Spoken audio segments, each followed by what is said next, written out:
That's alright, Mama. That's alright with you.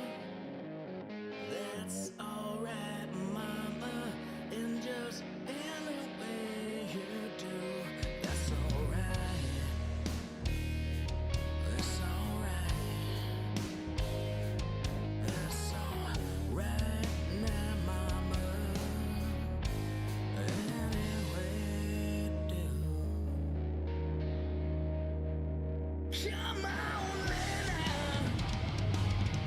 Can you feel the pain? Into him now. About this new world. Ain't no train. Papa's got a brand new eye.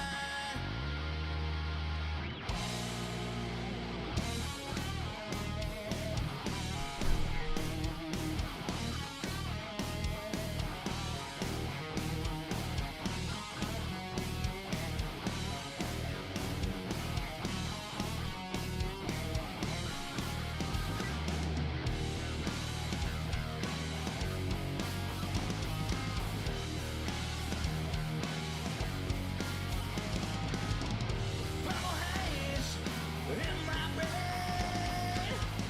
Lately things just don't seem the same. Acting funny and I don't know why. Excuse me while I kiss the sky.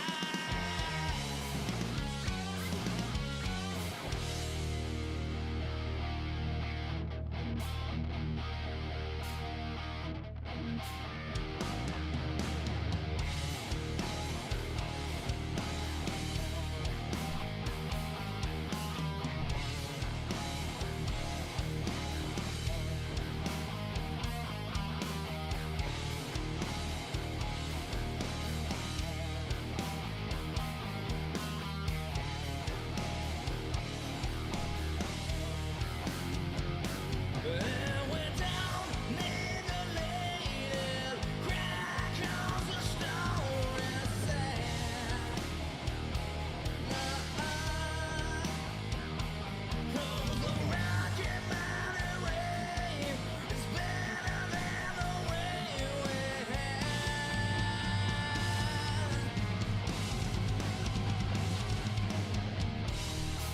What is going on, Don't Unfriend Me Nation? Welcome to the Don't Unfriend Me Show. Olivia Spear, Matt Spear in the house. No, we're not married. We just happen to have the same name. Do with that as you will. Sure, totally.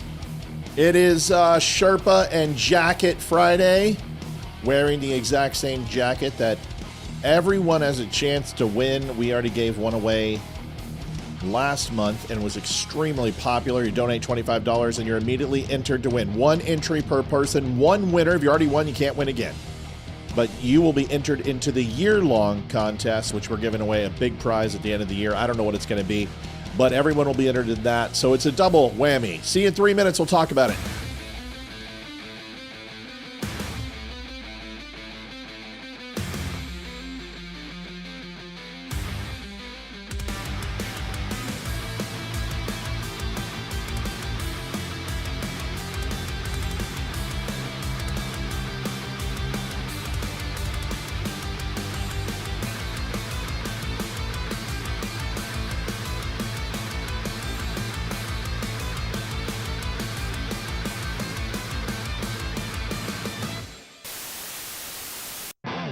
Do you want the truth?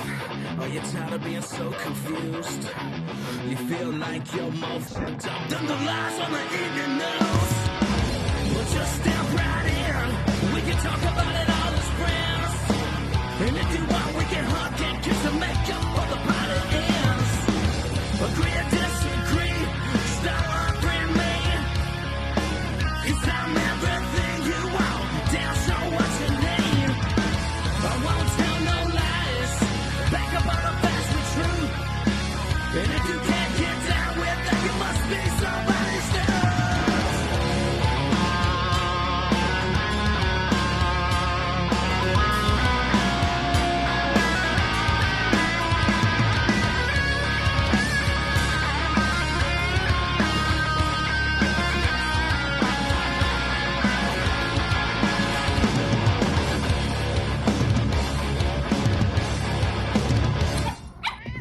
Tammy, I got those mean trolls that said mean things to you. I got them. I got them on candid camera, and I took care of it. Nobody puts Tammy in the corner. Nobody.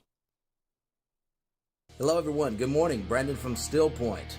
Just wanted to give you guys an update on everything going on. Give a big hell yeah to Matt Spear from the Don't Unfriend Me show. The Barry Morgenstein photo shoot. There's Leroy. Look at him. Looking great. Olivia looking stunning as always. Look at there, baby. Rocking the lid. Barry has done photo shoots with kings, presidents, the Pope, rock and roll royalty, Jimi Hendrix. Come on now. It's so awesome that our music is finally catching on after all this time. And you know we're going to always keep on rocking in the free world, baby. Make sure you tune in to the Don't Unfriend Me show every weeknight at 7 p.m. EST. The new stuff is dropping on all platforms very soon. We got it uploaded now, but we're getting on those Spotify playlists. You know how you have to do that. So be on the lookout for that. Go download it. Go support Still Point, and go support the Don't Unfriend Me show. Matt, Leroy, Olivia, Amy, we love you guys. Ethan, baby, we love you. And we will see you all soon. We'll get everything ready, and it's going to be badass. We'll see you on the stage soon. Keep on rocking in the free world.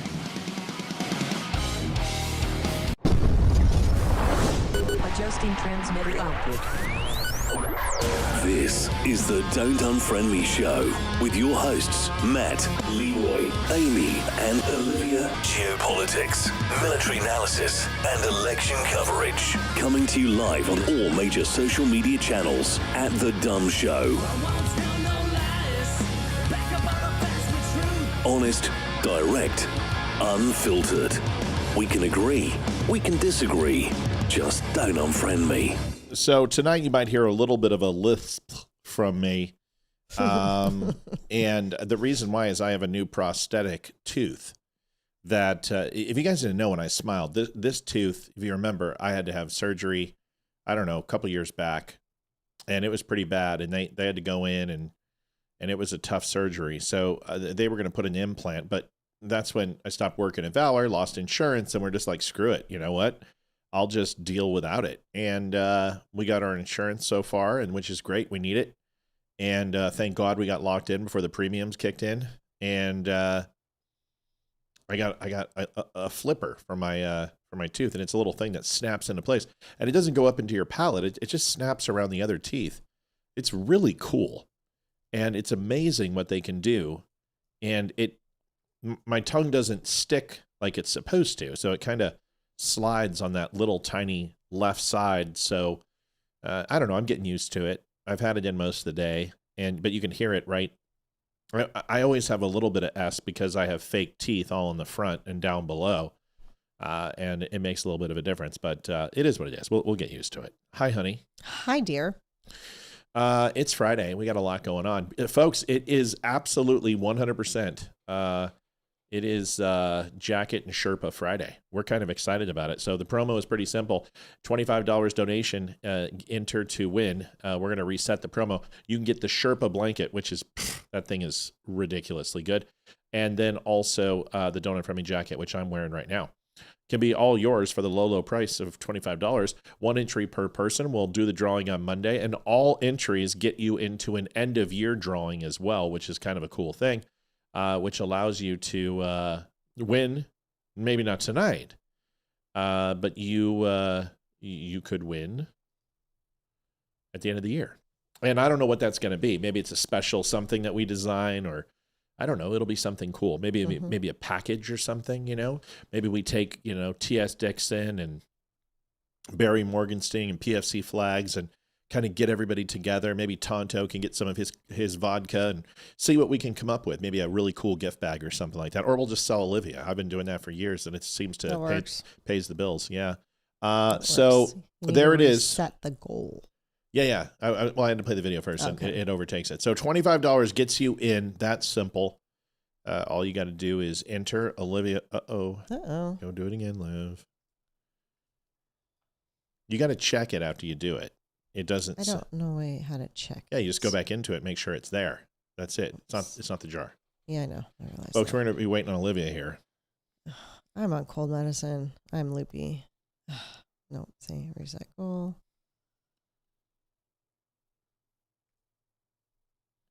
There it is.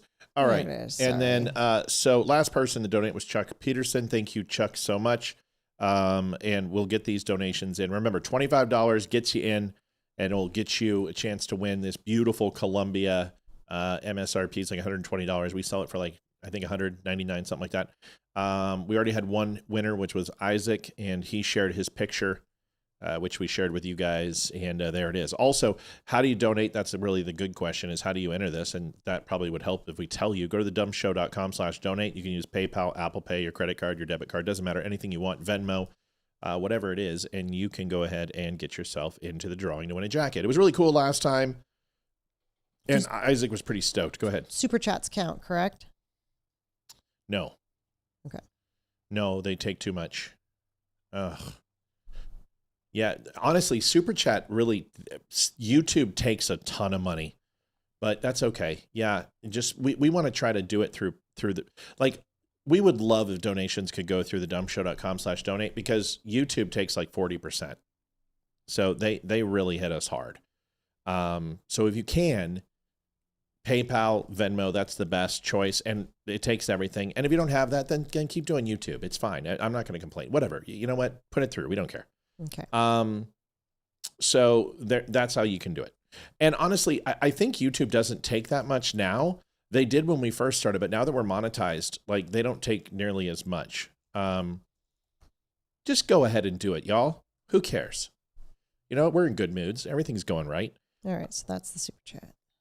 Thank you, Jeffrey. So there's a super chat. Said 2 Timothy 4:7. Huh? That was his message on his chat. What did it say? 2 Timothy 4:7. I don't know what the verse is, but I don't know either. Verse. Huh. So I would have to look that one up. All right. Well, that's how you can go ahead and go over to thedumbshow.com. Plus, we sell a bunch of other stuff. We have coffee. We have hats. We have a bunch of great stuff. So these are always fun. Terry King, $25. Much love for your dummy from Texas. Thank you so much, Terry. She sent this one in this morning. She's so like ready. She is ready to go. So wants to you win don't that. have to wait to donate until we're on the show. I mean, you can, but if you donate anytime during the day, we have record of it and we'll put it up on the show anyway, just so you guys know. So we're going to do that, and then we're going to do something for the end of the year. So consider it 2 times to win. We're going to do a gift bag or something big at the end of the year, and then we'll do this for this month and then December, and we'll carry it on into January. All right, well, welcome to the Donut Friendly Show. Hope everyone's doing well. We'll get Liv caught up. Please share this on Twitter. Let's get as many people on here as possible. Mel, thank you so much for doing that. Let's get going on some stuff. Frank, thank you so much for the donation. We appreciate it, Mr. Wood. And even though the goal is 300, so everybody turn that off now? What? The goal? I'd have to reset it. Like, are you talking about the yeah, and then goal just amount? do one donation for we shouldn't have a goal tonight. It should be, we're fundraising for the jacket. There's no way. You have to put a number in. Are you sure? Mm-hmm. Yeah, you can't leave it blank. I've tried. It was an accident, but I've tried.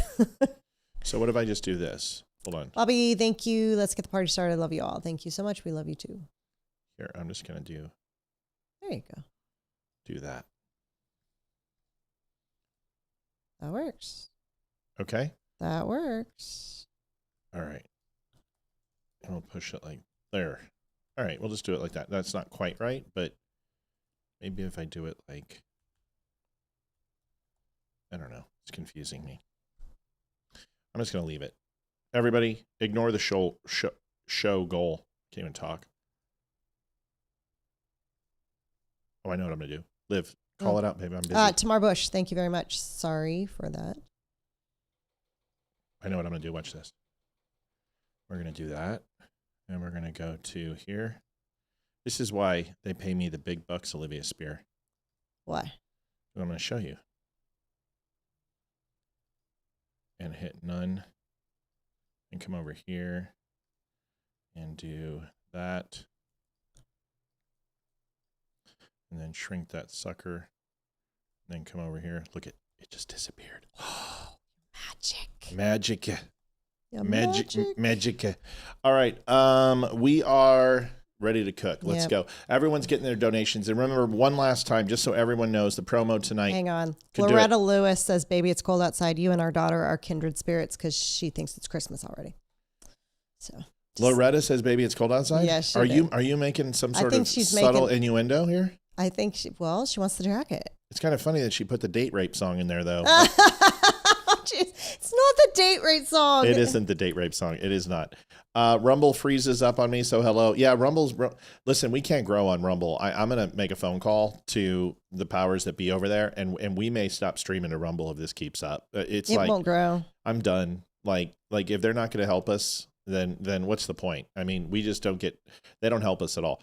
Anyway. Yeah, we've grown like 800 subscribers in 3 years. So and every other channel is just kicking the living hell out of them. Lois Bentley, thank you very much. Appreciate it. $25. Here we go. Promo is tonight. $25 entry into donation gets you entered to win a Sherpa blanket. It is amazing. Or you can get the Don't Unfriend Me jacket, which I'm wearing right now, which is stitched on the back right there. Oh, it's sexy. We gave one away to Isaac last time. 1 entry per person. Monday drawing. And if you enter all entries, even last month's entries, let's stop putting them in, please. I'm doing the thing. Sorry. Didn't know that. My bad. I apologize. My bad. Go ahead. Susan McGoran. Thank you for having a contest for your viewers. It's fun. I apologize. All right. Now, if you enter, even people last month, we'll be entered into the end of the year drawing, which we're going to do on, we'll probably do it on Christmas Eve or New Year's Eve or something like that and do an end of the year drawing. All right, let's rock and roll. We got a whole bunch to do. Okay. And remember, when you put those in, don't do it when I'm doing the commercial. Yeah, I wasn't thinking. Okay. That's okay. It's okay.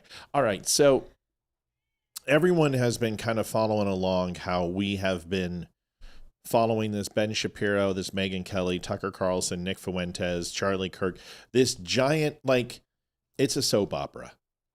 And my thoughts are rise above. You know what I mean?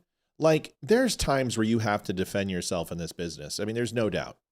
And I just did it a couple of weeks ago where I had to but I tried so hard not to bring it into our house. I tried to keep it at a distance. And after it was kind of presented online, I really tried to let it go away. Yeah, maybe I said a thing or two once in a while, but I tried to let this go away and this person could not let it go. So I had to defend myself. But since then, it's over.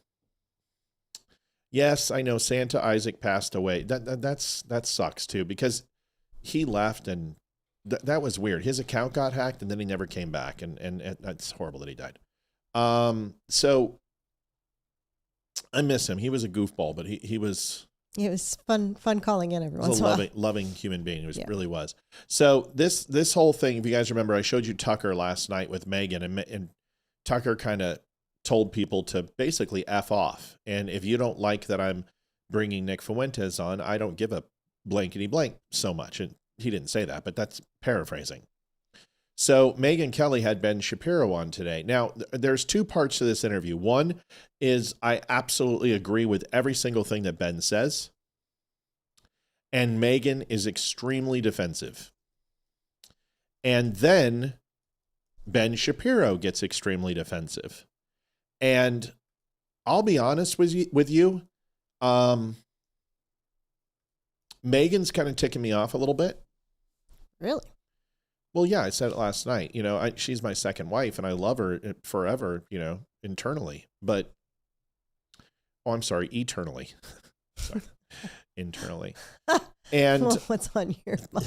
And it's Friday, So I love her very much, but she needs. Liv, can you delete that, please? That scares me every time you see that. Hide that email. Archive that one, please. Every time I see it, I'm like, oh my God. Have I told you not to do that? You drive it literally just makes my heart leap, and then it's like, oh, don't do it. Sorry. Get rid of all those emails. Just hide them so we don't ever see them again.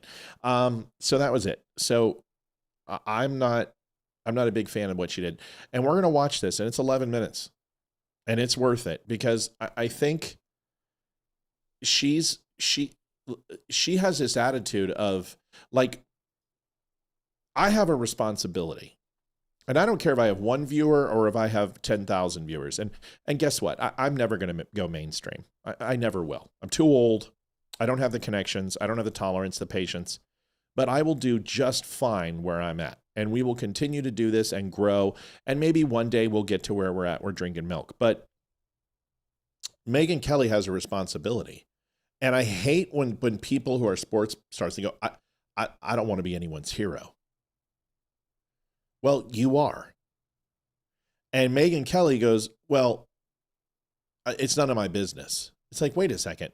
If it was Cenk Uyghur that was saying things like Erica Kirk killed Charlie, or TPUSA did it, or the Jews did it, you would jump in there and say something. So why not when your friend Tucker says it?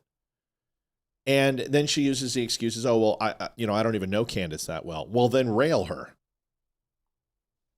Then take her to the cleaners. Oh, well, I don't even watch her content, but you watch Tucker's? I know as a social media influencer, I don't watch any of their content. I watch clips and shorts. And if I want to hear more, I'll go to the source. But I find myself listening to other people besides these people because honestly, I don't care what they have to say. And no matter what you think of Ben Shapiro, I got to give him credit for one thing, is that he talked about Mamdani. He talked about the races in Virginia. He talked about what was important. So did Matt Walsh. And everyone says, well, Ben Shapiro doesn't care about America. I disagree. And I think this whole Jew thing is getting so tiresome that I'm sick of both sides. Like, I don't care about any of them. If we're truly America first, then why do you keep talking about Israel? Exactly. Why do you care about $3 billion a year? Can we be honest? It's, oh, well, we're $38 trillion in debt. Yeah, but you don't give a crap about the $1.5 trillion we give in welfare away a year. Obviously, because I never hear you talk about these things. So we're going to listen to it. It's 11 minutes. It's actually really good. Frederick said, I would rail her too. Yeah, I get it. Judy Gurley, $25 is in it to win it. $25 to enter to win a jacket or the Sherpa blanket. We're going to be drawing on Monday. Everybody who gets $25 in is entered to win. If you've already won, you can give the 25 and you'll be entered into the end of the year contest where every entry is going to go ahead and be counted. So if you do between now and December 3 times, you'll have 3 entries into the contest. But everybody gets entered. Yeah, I've listened to Megyn's show and I've listened to her XM show. Here's the video. Take a look. This is directly from the show, and that's why we're going to watch it right now. It is a little bit long, but it's really interesting, and it will really help you kind of understand the dichotomy and the relationship between Megyn and Ben. And although I think Megyn did not treat Ben the same way she treated Tucker, I think she treated Tucker with kid gloves. And she kind of wants to argue with Ben. Watch this.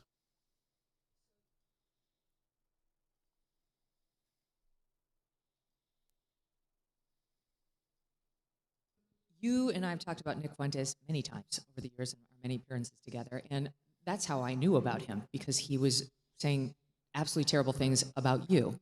And I am going to show a video, please forgive me, of one of my first introductions to this guy, Nick Fuentes, and what he was saying about Ben. This is a video of him showing himself playing Grand Theft Auto, right, a video game where you shoot people, and he's pretending that this character in the video is Ben. Let's watch. Oh!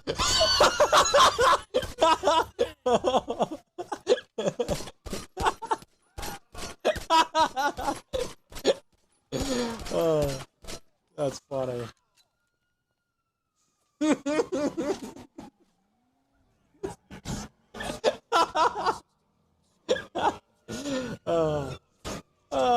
That's funny.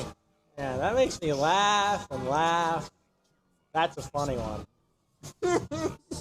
What a chance encounter that was. I think I just saw Ben Shapiro. And it goes on.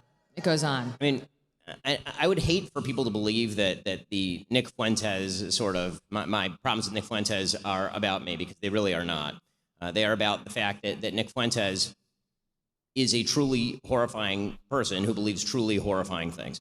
And again, there is a reason why Charlie Kirk despised him. There's a reason why every mainstream political commentator has been highly critical of him. It's the reason why these are not arguments. This is not a person who's making arguments. He is a Hitler-loving troll, and I say that advisedly. He literally says on his show that he loves Adolf Hitler.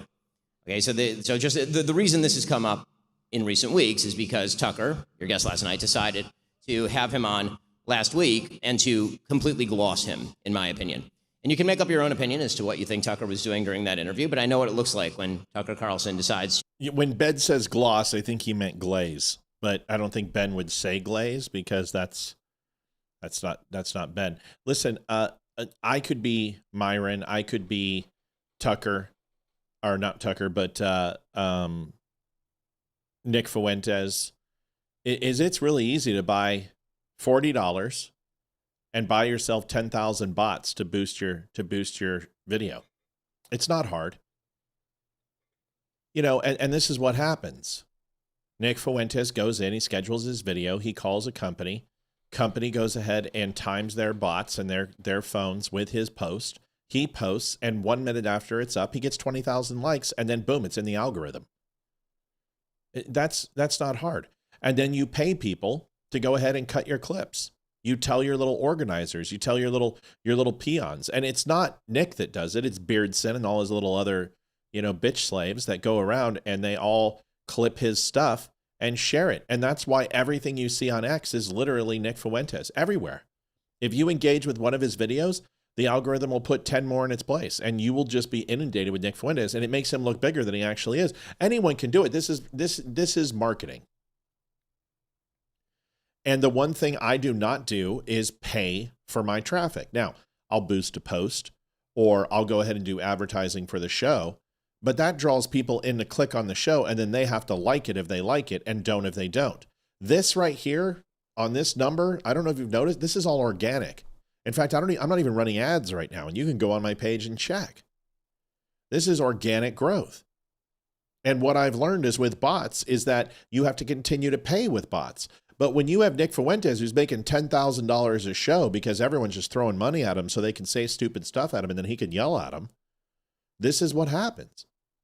Now, does that mean that Nick Fuentes isn't popular? No, it's not what it means, not at all. But he's nowhere close to where Charlie Kirk is. He's nowhere where Ben Shapiro is. But these guys get off on this ratio stuff. Oh, I ratioed you.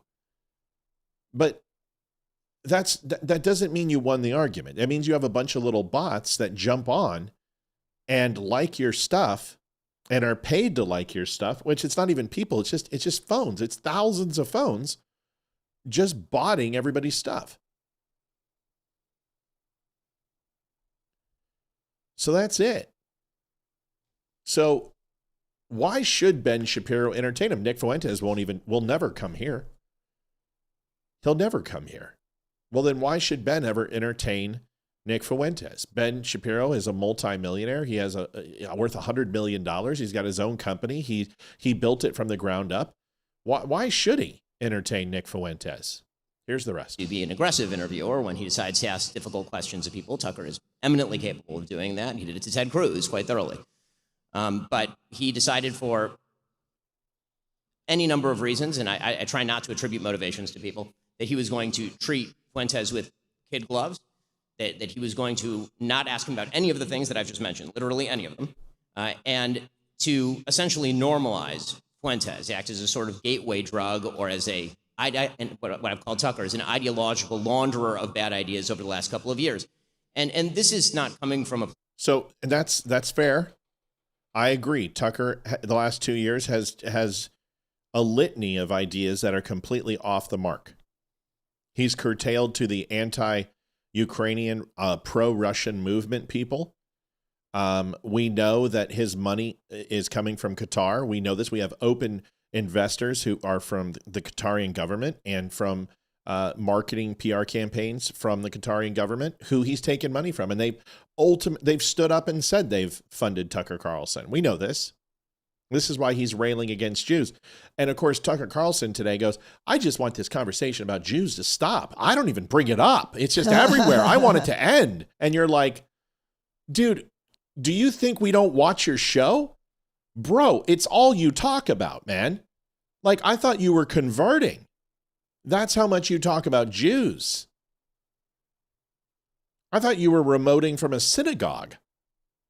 I was wondering where your yarmulke was. I was wondering when you were going to start spinning the dreidel and having potato pancakes. I mean, you're an honorary Jew. You talk about him so much, Tucker. And your friends who are Jewish are sick to death of you. Because I know a few of your friends who happen to be Jewish. And they think you're a putz. They think you're a wanker. Because of what you're doing. But so's Ben Shapiro. And Ben Shapiro got COVID wrong. Ben Shapiro got the vaccine wrong. Ben Shapiro got J6 wrong. Ben Shapiro got Donald Trump wrong multiple times. He got Russian collusion wrong. So if Ben Shapiro is going to sit up here in his $2,000 suit and pretend that he's holier than thou and his shit doesn't stink, I've got something to tell him, because it does. Place of animus for Tucker on a personal level. I've known Tucker for a very long time. Tucker and I, whenever we're in personal situations, we get along great. I think I saw that Tucker talked about how we were at Charlie's memorial in the vice president's box together, and he's correct. I mean, we saw each other, we said hello, we talked, it was very friendly, and all of that. And it's also true that a couple of days after Charlie's murder, he reached out and he called me and he said, listen, I know that we're at odds, and we've been at odds for a number of reasons, mainly political. I mean, again, on a personal level, I'd go fishing with Tucker anytime. The real question is, for me, I got into this business because I care about the ideas and I care about the ideals. And so when you're determining what is conservatism, what should the future of America look like, and where do you draw the lines, those are the questions that I need to answer in my job. For me, my business is really not about friendship. I have lots of friends, people who I love, with whom I disagree on politics and don't believe they should be leaders in the conservative movement, for example. And that, to me, is the real question. In any case, Tucker reached out. He said, we've had a bunch. Janet Crenshaw, $25 has been entered into the contest to win the jacket or the Sherpa, your personal choice. Thank you so much, Janet. Bunch of disagreements. And, what if we could put those aside and align toward the DSA in particular? And folks, if you don't have $25 and you got something close, just put it in. We'll help you. We'll take care of you, okay? We know there's a few people out there that $25 is a lot of money. So this is a night, if you want to help out, we'll take care of you, okay? Don't worry about it. Is what he mentioned. And I said, Tucker, you're totally right. Let's do that. That would be great. In fact, the TSA? The DSA, the Democratic Socialists of Why America. the TSA? How did that bring you together? The Democratic Socialists of America. And the reason I know. Yes, and the reason that I'm taking out TSA my only phone divides people. is because, yes, the reason I'm taking out my phone is because I don't just, I like to evidence what I'm saying with, actual evidence. So I texted him.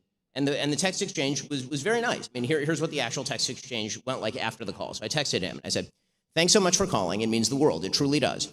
Should we do a show together? Thomas Austin, donate $26.25 to the Democrats. I say, Lord detests lying lips, but he delights in people who are trustworthy. Proverbs 12 and 22. Thank you, Thomas. Talking about the DSA threat, Democratic Socialists of America threat, and orienting in the same direction. Happy to do whatever it takes to bring everyone back together for the fight that matters. And Tucker then wrote back, thanks, man. I appreciate it. I'm going to spend the next week or two thinking about how to be most effective. The country is clearly on the brink. Liv, what do you think about this? What do you think about these private texts that people... Joanne Townsend, Luck of the Irish, $25. Thank you, Joanne. Remember, folks, we are doing the current promo, which is the jacket and the Sherpa. $25 donation gets you entered. It also gets you entered into the end of the drawing for the year, where we're going to be doing a something cool. I don't know what it is, but Sherpa jacket, you get to decide. It's up to you. 1 entry per person. If you've won already, we'll have you stay out of this one, but you will be put into the end of the year. And if you donate more than once during these things, like say for the next 3 months, you donate each time 25, 25, 25, you'll be entered 3 times. So that's going. You go to thedumbshow.com/donate. Liv, your thoughts on this? About what, the whole thing that he's talking about, or you were talking about text strings? Yeah, that's what I'm talking about. Like, say you have a private text with somebody. Yes, we will ship to Canada. No, you don't have to. We'll see. Like, it depends how much it is. If it's $50, yeah, but we'll get you to Canada. We'll figure it out. Just we're easy. This isn't hard. This is simple. So you have a private message, and like, say we get a divorce, and you and I had a conversation about Damani, and we're trying to divide his friendship and who we're going to pick. And then I start releasing, you create a podcast, and all of a sudden I start releasing texts between you and I about Damani that were personal, that could be misconstrued without your representation. Is that okay? I don't think so. No, it's a personal conversation. Yeah. And they keep doing this. Like, it's very petty. Isn't it? And yeah. So that's where I'm like, I understand Ben's trying to, but dude, it's a personal conversation. If you both agree and say, okay, we're going to text each other, but we're both going to share it on our show, fine, great. But it's a personal text string. What if Nick Fuentes doesn't want what he wrote to Ben out in the public? Well, I know Tucker. he's a very Tucker. Doesn't want it out in the public. Well, Tucker didn't say anything. Tucker was just kind of like, listen, Ben, said some stuff about me. I'm not a big, blah, blah. And he ribbed him a few times, but he only spent like 10, like 15, 20, 30 seconds on it. And Ben is like, he's got some thin skin. And, you got to walk away from these things sometimes and just be like, screw it. And this is the problem with Ben and other people, is they don't spend time in their own comments section. They will not surf their own comment section. I surf my own comment section so I can get some skin. Yep. And now I feel fine. And when people say stupid shit, I'm like, okay, whatever. Chuck Peterson, $30. Thank you, Chucky. We appreciate you, buddy. You are entered to win. So, unless it's Jessica Tarlov. Huh? What? It must be on a. They must maybe. be on a string. I'm not So sure. here's the rest of it. I'm not sure. And trust me, I mean, this gives us a really good insight into this whole thing. Gene McLaughlin donated $25. Thank you for being here. No, Gene, thank you for being here. I reached out repeatedly after that. Nothing happened. And again, I thought it was a good idea at the time. I think I felt differently after I saw what he did with Nick Fuentes, and after he proceeded, in my opinion, to spend the subsequent weeks. Amy Bordeaux, 2625, and yes, we ship to South Carolina. That's if the flights are still going. Exactly. Literally nothing to fight the left. I say this with sadness, because Tucker used to be, I think, a deeply important part of the conservative push to win. The number of times that Tucker Carlson has mentioned Zohran Mamdani since October 5th on his show is once. And it was in the context of Marjorie Taylor Greene and Tucker Carlson talking about the appeal of Zohran Mamdani. Yep. Just by way of contrast, not because I'm a perfect representative here, but because you've talked about Zohran Mamdani a lot. A lot of us have. Since October 5th, I did 17 separate shows on Zohran Mamdani, including 4 in the last week before the election. Okay, because when you're orienting against the left, you really should orient against the left. Okay, so a lot in there. Okay, so this is the transfer. Ben's made his case. And I will say, besides pulling out the text, it's somewhat respectful. But folks, remember, we study not the people, but the context of the conversation and the debate. We're a political show. So I would be remiss if I'm not covering this type of stuff, because I happen to have an investment into this conversation and these people. Patricia Good, 2625, has entered into the contest. Thank you, Patricia. Here is Megan's. This is where Megan loses me. And honestly, she needs to shit or get off the pot. You either need to become a full 100% against Israel and start espousing as such, or stop pretending that you're a Semite and you claim to be, but you won't call it out. I mean, that is your responsibility as a journalist, is to be an ambassador of the truth. And if people are espousing lies, and your good friend Tucker is talking about the USS Liberty and talking how the Holocaust is fake, and he's putting on people who espouse the Bolshevik Revolution was pushed by the Rothschilds, and the Jewish Star was actually built by the Rothschilds and not taken from different types of sects of religion, and was established long before, sex as in SECTS, not SEX, then you need to make that happen. You can't sit here and say, no, I'm just going to ride the fence between my friends and let them fight and tear each other apart when you have a big platform. Brad Knight, thank you for subscribing. I think, just to be clear, so the breakdown from the like detente after Charlie was him interviewing Fuentes. Like, was that the next thing that happened that led to the blow up? I mean, yes. I mean, I had not spoken a word. There So it were wasn't things that he attacked you, like, or you had something? No, I don't care about It people was that attacking interview. me, and I don't think Tucker cares about people attacking him. I mean, like, again, we're professionals. We're in a business where people comment on what we say publicly. Again, this is why I think you and I differ on our angle with regard to, for example, it was not Candace created by the Rothschilds. I think that what Candace Owens is doing right now. You believe this is why you can't stick around my show. You're too stupid. Is he gone? Yes. You're just too much of a fucking idiot, John Balls. The Star of David was not created by the Rothschilds. You're a moron. The Star of David was 600 years before the Rothschilds. It was embraced and moved towards and embraced by the Rothschilds and multiple different groups. It's a complete fabrication and a lie. It's just more anti-Jew bullshit, and you guys have nothing else. That's why you can't be here. I can't stand you. Is evil. It is evil what she is doing right now. Okay, and I say that again. But what? Because like, I didn't opine on whether it's evil or not. But my position is it's really none of my business. And why is it? I mean, he was really good last night, and he stayed around. I let him stay. But you come in here and you just lie. You're just lying. And you don't know what you're talking about, and you won't have a conversation about it. You know what I mean? I have a question. Why is it none of your business? I mean, you comment on these things for a living. I'm not mother of the internet. No, but if this were on the left and somebody were accusing Charlie Kirk of his wife having murdered him, I assume that you would be talking about it. Is that what Candace is accusing Erica of? Yes. Of murdering her own husband? She's accusing TPUSA insiders and other members of the right wing, including Seth Dillon, of being involved in the murder of Charlie Kirk. Yes. Okay.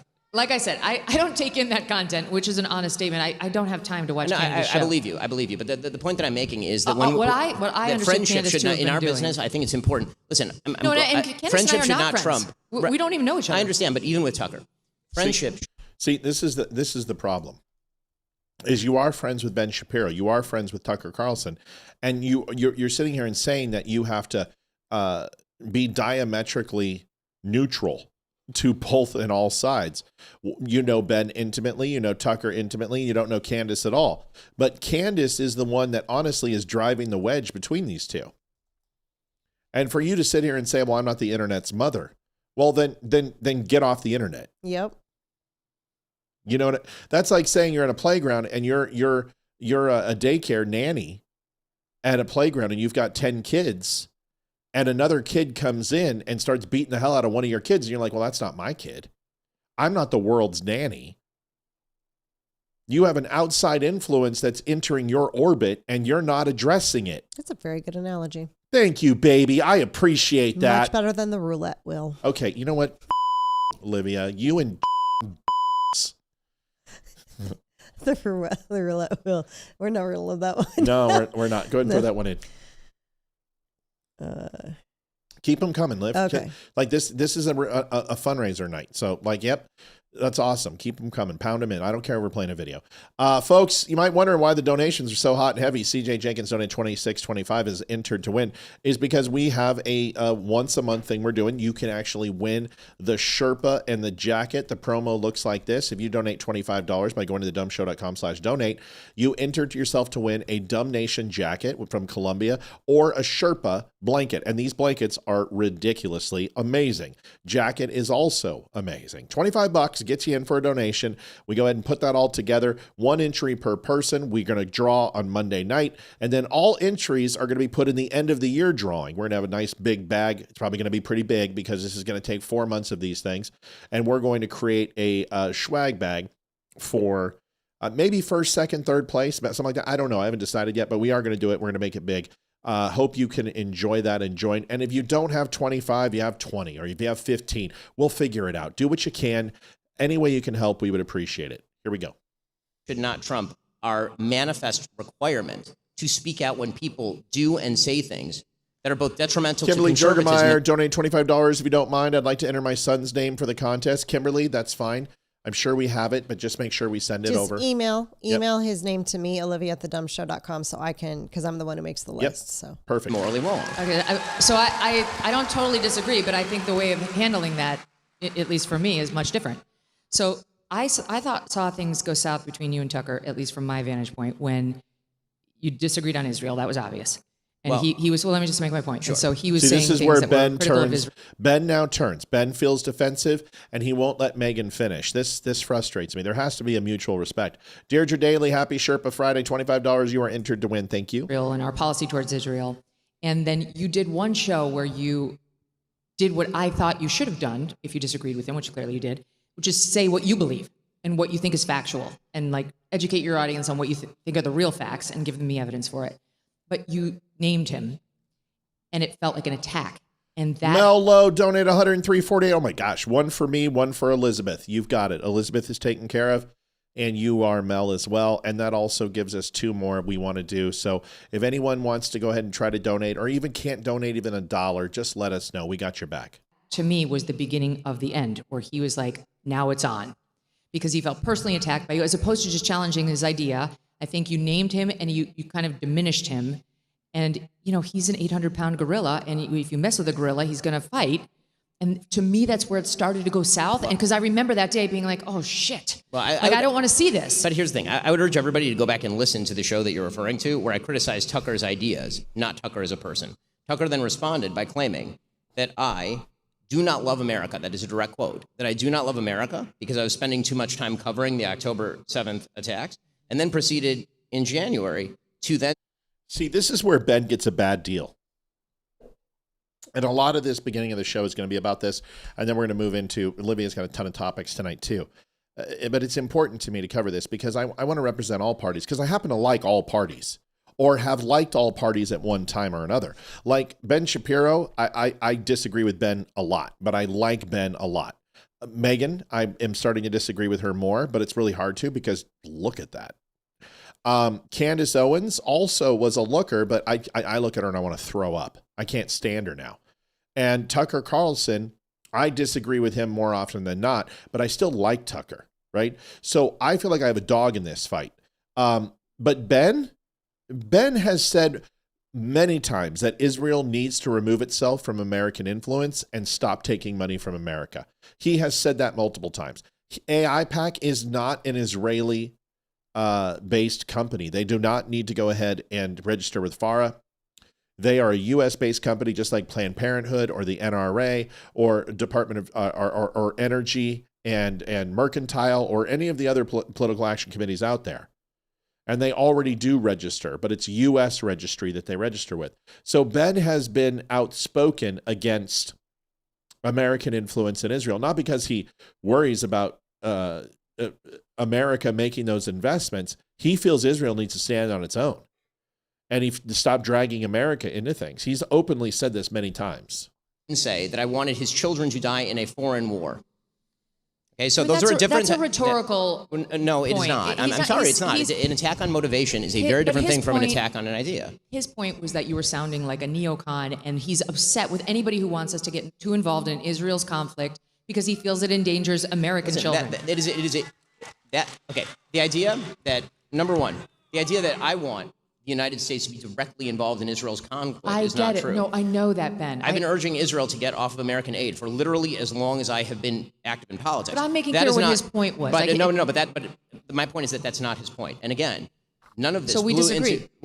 We disagree on the interpretation of what Tucker has been doing for the past 2 years, and it's very difficult for me to believe that Tucker is merely anti-Israel when, for example, today in his newsletter, I mean, I can directly quote it if you'd like. In his newsletter today, he claimed that Zoran Mamdani is not anti-Semitic. This was his newsletter today, this morning. I mean, I'm happy to read the text. It's a little extraordinary because, again, it is kind of shocking stuff. So here's what Tucker Carlson wrote in his newsletter today, or what his newsletter says under his name. He said, "Is the incoming mayor a fan of Israel? Does he want America to fight its wars? Not particularly. But a Jew hater? That's a different conversation. We've never seen anything to suggest he falls into that ugly camp. Give me a If break. we're talking about fighting the left, defending Zoran Mamdani, who literally said that Hamas, he has no opinion whether Hamas should disarm, who posed alongside the 1993 World Trade Center unindicted co-conspirator, who would not disown globalize the Intifada, who suggested that whenever there is a New York Police Department boot on somebody's neck, it's an IDF lacing the strings, to suggest that that's not anti-Semitic in any way, No way. Okay, but listen. Or when he I'm going to give you a defense of Tucker here, and I don't need to defend Tucker because I'm not Tucker. See, but this is the problem. Why do you feel like you need to defend Tucker and not condemn Tucker? This is the problem that I have with people. Like, Olivia, you know me. I am loyal to my friends and I'm loyal to my family, but I have no problem calling them out. Yep. And here's the thing. Yeah. You call people out, but you also defend them too. Right. You can do both because people, one day somebody may say something stupid and need to be called out for it. And the next day they say something profound and you can praise them for it. Right. They're Bill not... Maher is a perfect example. Yes. Donald Trump is a perfect example. Yeah, he says stupid shit all the time, but you know what? Half the time it's funny. But the point is, like, she's talking out of both sides of her mouth. How can you say, Maureen Davidson donated $25. You are entered to win the contest. Thank you so much. Love the truth content. Well, we appreciate you. Promo is up. Enter $25 to win. Get yourself the jacket or a Sherpa. We have to keep talking about this. It only takes a few seconds. You can pick one or the other, one single entry. Anyone who donates $25 is entered to win. We do this once a month, and it's kind of a big deal on the first Friday of the month. One entry per person. Monday will be the drawing, and then you'll be entered to win. If you don't win this week or this month, you can be entered to win the end of the month contest, which is kind of a cool thing. $25 gets you in. All right. End of the year. End of the year. But you get the jacket this Monday or Sherpa if you win. And then if you don't win, you'll be entered into an end of the year contest. So here's the thing. If you feel the need to defend Tucker, then you should feel the need also to hold him accountable for the things that he says. I'm sorry. That's your responsibility as a friend. What type of friend are you if you don't hold your friends accountable when they say dumb stuff? It's also your responsibility because you're in the public eye. Right. And you've interviewed Tucker. Right. That's kind of your responsibility. If you were a Hollywood entertainment reporter, I wouldn't care if you weren't defending or saying anything. But you're into politics, and that is Tucker's game. So you need to be into politics and reporting everything politics. And right now, Tucker's in the news. And it's not just, if you only defend Tucker, then you're a Tucker apologist. Mm-hmm. And if you only attack Tucker, you're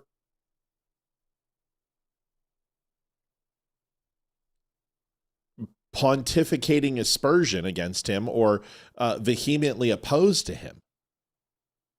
So when she says, well, I'm kind of just neutral, that's not neutral. If all you're doing is defending him, then you're apologizing for him. That's your responsibility to do both. That's what a good friend would do. If my friend's doing something stupid that's hurting me or hurting him, I'm going to say something. And Ben Shapiro needs to, and to hit him too, he's got to have a little vulnerability. You know what he could say? This is personal for me. I don't know how to separate my feelings when it comes to Israel and Jews, to Fuentes and Tucker, because I literally live every day the memories of my family. And I've heard the tales. This is very personal for me. So I probably overreact sometimes. If he would just show a little vulnerability and be a little self-critical, it probably would let people just at least support him a little bit more. Listen, I am not their life coaches, but I'm going to call them out for the goods and the bads. I'm going to call balls and strikes. And although Ben Shapiro most assuredly is an elitist snob, he also has a right to defend Israel and not be called anti-American. Just like Tucker Carlson defended Russia, because he did, and he should not be called an anti-American for that. Plenty of people have interviewed Putin. Nobody sat there and said, oh, well, these people are Russia lovers. Tucker Carlson has taken money from opposition groups that Ben Shapiro gets money from. So of course they're going to be diametrically opposed on their opinions. But this isn't about that. This is a personal, messy type of thing. And honestly, Megyn should say something. Here's the rest. But I'll just say, I think in general, because I know him and I listen to him and I understand generally where he's coming from, he would say his problems are with Israel. And he would say that shot that Mamdani laid against the IDF is a shot against the IDF. and Israel and Debbie Hensley, $25. He thinks they're pro-war, not against Jews. If I go ahead. If I win, can I swap out for an autograph? Sure. Pick? Sure. But see, here's the problem here. When Mamdani's talking about the IDF, Tucker Carlson, and Megan's defending Tucker, but she obviously doesn't watch Tucker's show. She doesn't know that he's mentioned Jews 860 times in 6 months. She doesn't know that he is putting people on who deny the Holocaust. She's putting people on who say the Rothschilds are in charge of the entire world, that Jews inherently caused the Bolshevik Revolution and killed millions of Russians. These are the things that Tucker, the USS Liberty, he puts people on. And then when he hosts Nick Fuentes, and Tucker's like, well, I'm just learning here. I just want to know everybody's opinion. No, you don't, because you don't bring the opposite side on. I don't see you bringing anyone over from Auschwitz who has tattoos on their arm, you sanctimonious dick. Well, hold on a second. Why don't you bring on people who came out of Auschwitz? Why don't you go ahead and talk to the people who were on the skiffs who hit the USS Liberty and bring them on? Why don't you go ahead and bring on people from the Israeli government? Why don't you bring people on the Russian government who were pro-Jew and can talk about the difference between the Anakazi Jews, the Jews from Europe, and the Jews from the Middle East? Why are you bringing on people that say that all the Jews in charge of Israel are all European Jews? Why don't you bring another person on to contradict those points? So you're not asking questions. You're propagating and platforming anti-Semitic shit. And that's fine. But just stop pretending you're not. You have a right to do that. And so does Nick Fuentes, so does Stu Peters, so does Jake Shields, and all those small penis dicks. I'm fine with that. They can do it. They can go ahead and call Officer Tatum a coon, because they are. They're calling him a coon on his page. And they're like, but we're anti-Israel. You just called a black man coon. You called a Jew a kike. And you're going to sit here and say you're anti-Israel? You fucking hate Jews. I am so sick of the word games, and I'm sorry for my language. Just come out and say it. Stop being cowards. Stop waiting for the day that enough people will allow you to say it so you can drop the N-bomb, so you can drop slurs against Jews. If you're truly a man of character and you're a Catholic, like you say, and you're honest and truthful, then just say it, because we all know it. That's what bothers me. You talk about Tucker or Nick? All of them. The Hodge twins, Jake Shields, Dave Smith, Candace Owens, Stu Peters, Nick Fuentes. They don't like Jews. It has nothing to do with Israel. You think they're dirty. You think they're money hungry. You think they're grubber. This is what you think. So just say it, you fucking cowards. And I'll have respect for you. I got to give Nick Fuentes at least a little bit of respect, because he does say he idolizes Hitler, that he does think Stalin's his hero. He hates Jews. He hates blacks. He hates women. He says he doesn't sometimes, and then I'm like, well, why don't you just, if you're on the side of righteousness, then be righteous or be gone. Be righteous or be gone. You don't get to be both.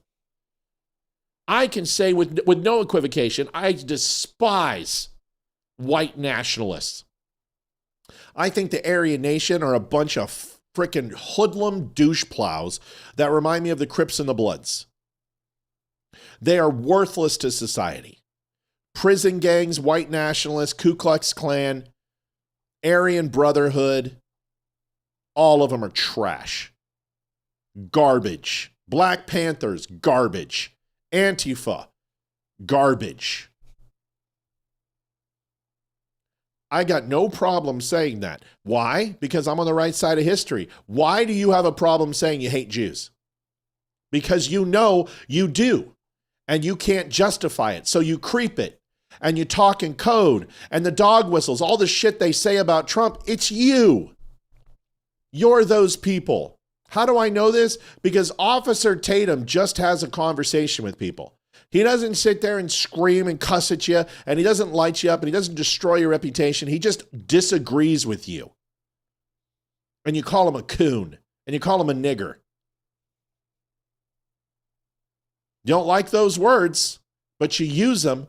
You pretend that you don't have a problem with black people, but you do. You pretend you don't have a problem with women, but you do. You're the reason why the left is successful in the shit that they push, because people like you actually exist.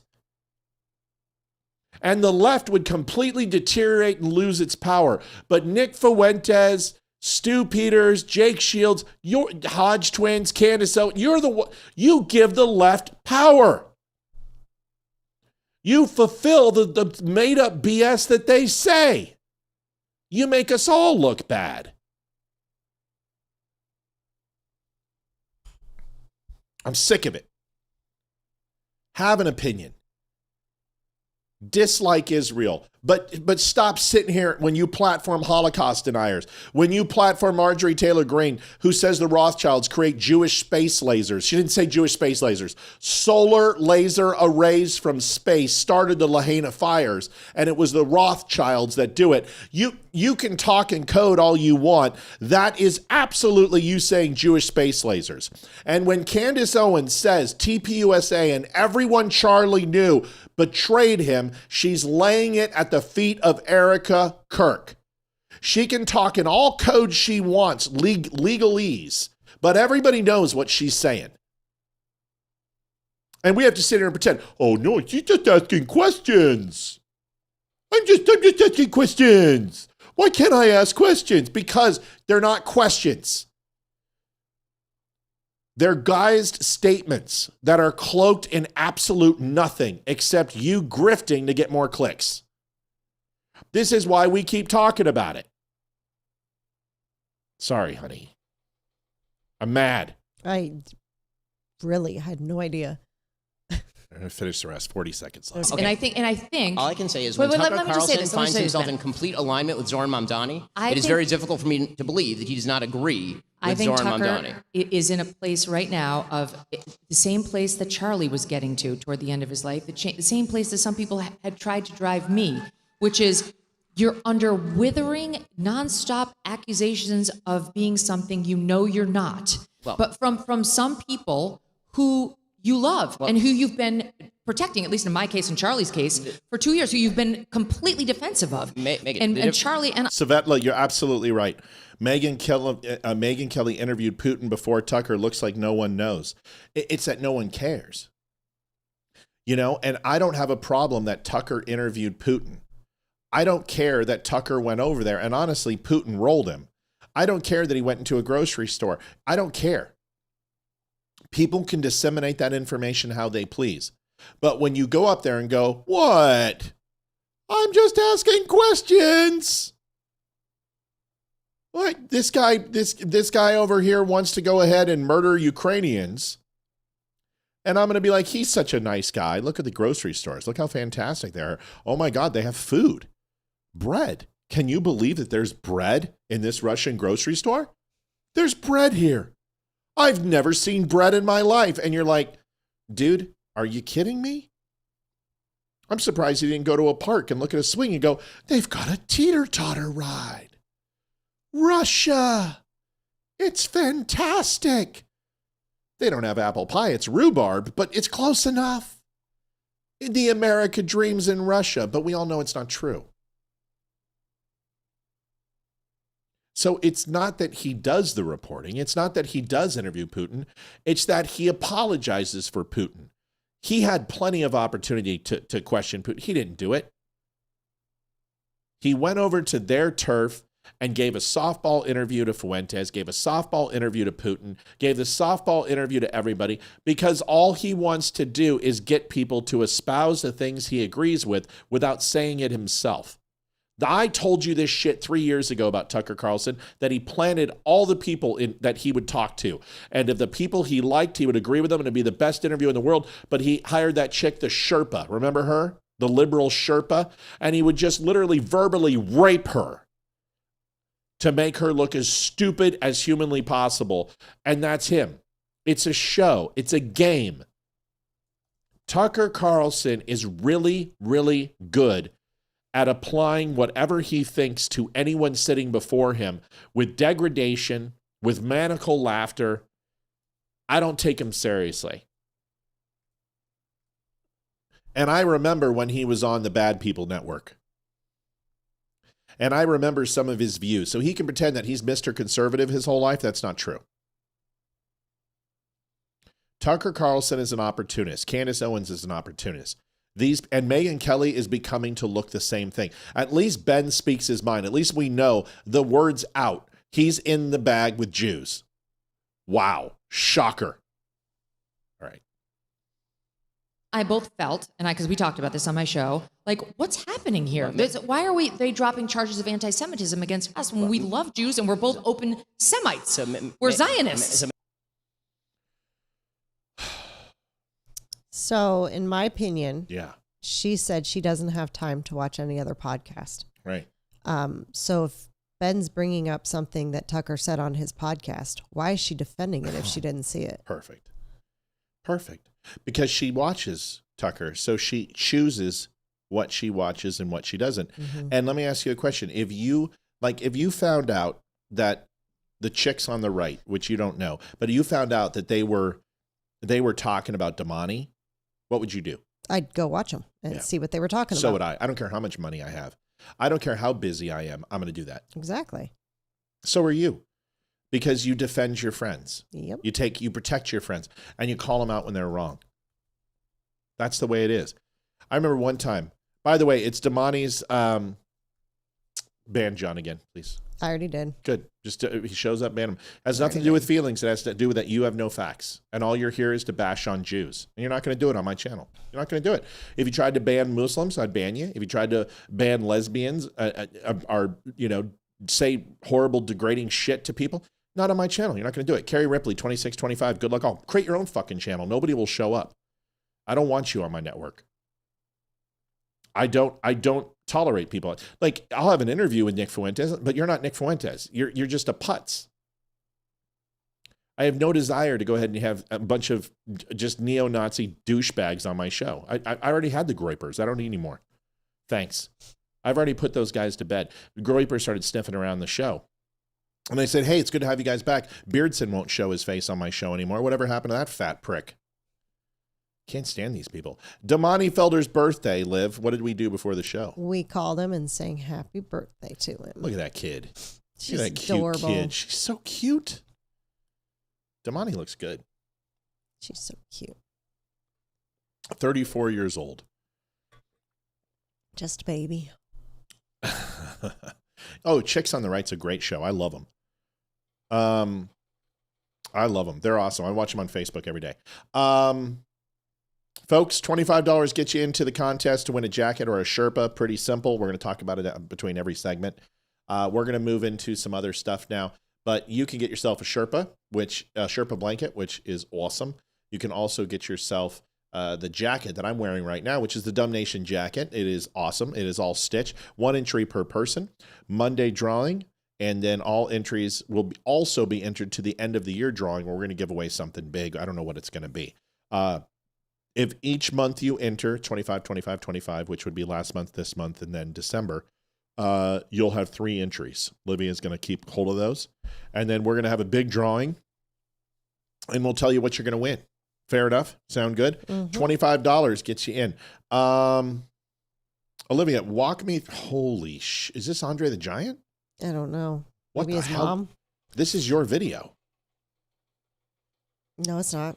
I don't remember Transgender bathroom incident. Mm-mm. You added it. I didn't add this. That was a total accident then, because that was not mine. Because I don't remember watching it. Yeah, I didn't watch this. This was not me. Scene in the library. Well, Yeah. I guess I'm going to delete it. I thought it looked interesting. We can do it. No, you need to introduce this stuff, not me. It wasn't mine. I don't know what I it know. was. That's why I'm getting rid of it, because I don't know what it is, but it looked interesting. This one's here. Let's do this, because let's do the interview. You save me this one. Okay. All right, let's do this one, and then we'll do the Starbucks first. all right, we'll do Starbucks next. Dane says, in my opinion, Kelly gave the game away by quoting follower numbers. She doesn't want to lose her base. Well, that's the problem. This is why it's not hard to grow in this business. All I got to do is hate Jews. All I got to do is start saying the shit that Nick says, and I know how to say it. And listen, I have no problem dropping some of the language I did tonight. I'm not afraid of it. Thank you, no one of consequence, for subscribing on YouTube. Yeah, there's a bunch of subscribers. YouTube has something going viral because we're getting a ton of things. Kat Alkire, thank you for the donation. We're about ready to hit 341,000. We may hit 400,000 this year. That would be cool. Can you believe going from 225 to 400,000 in less than, 5 months? Yeah, that would be awesome. That's insane. Listen, I got no problem saying the things that I say. I can use racial slurs to describe other people because I don't care. Because everyone knows I don't play that game. This video is fantastic. This woman literally gets under Candace. We have something going viral on YouTube. Gotta be. I don't know what it is. Oh, yeah. Oh, yeah. Okay, what is it? Holy shit. Something's going big. Is it? It's the one you posted right before. My God, woman, I don't know. I just opened up the phone. Come on, let's go. Right here. Oh, we just hit 7.5K subscribers. Ooh. Nice. It is... Oh, this is the problem. My contacts are great, but with my phone, no bueno. You need your reading Look glasses.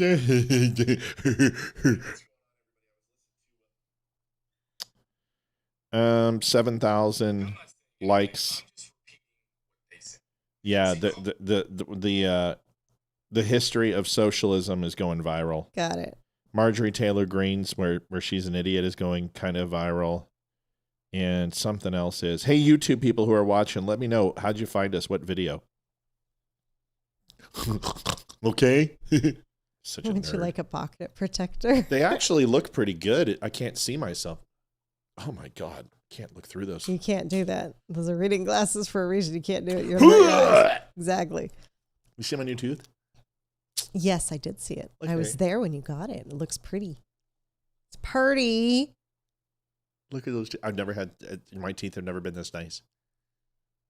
I'm so happy. I've never had nice teeth. It means I have to smile more. Okay. You know what?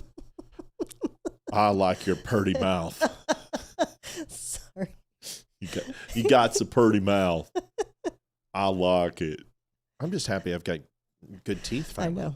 I I'm can excited smile. for you. I'm just, it's good that only one of us needs massive dental work, which is good because that would be a lot of money if we both did. This is a $40,000 mouth. Oh my goodness. With a $750,000 spine.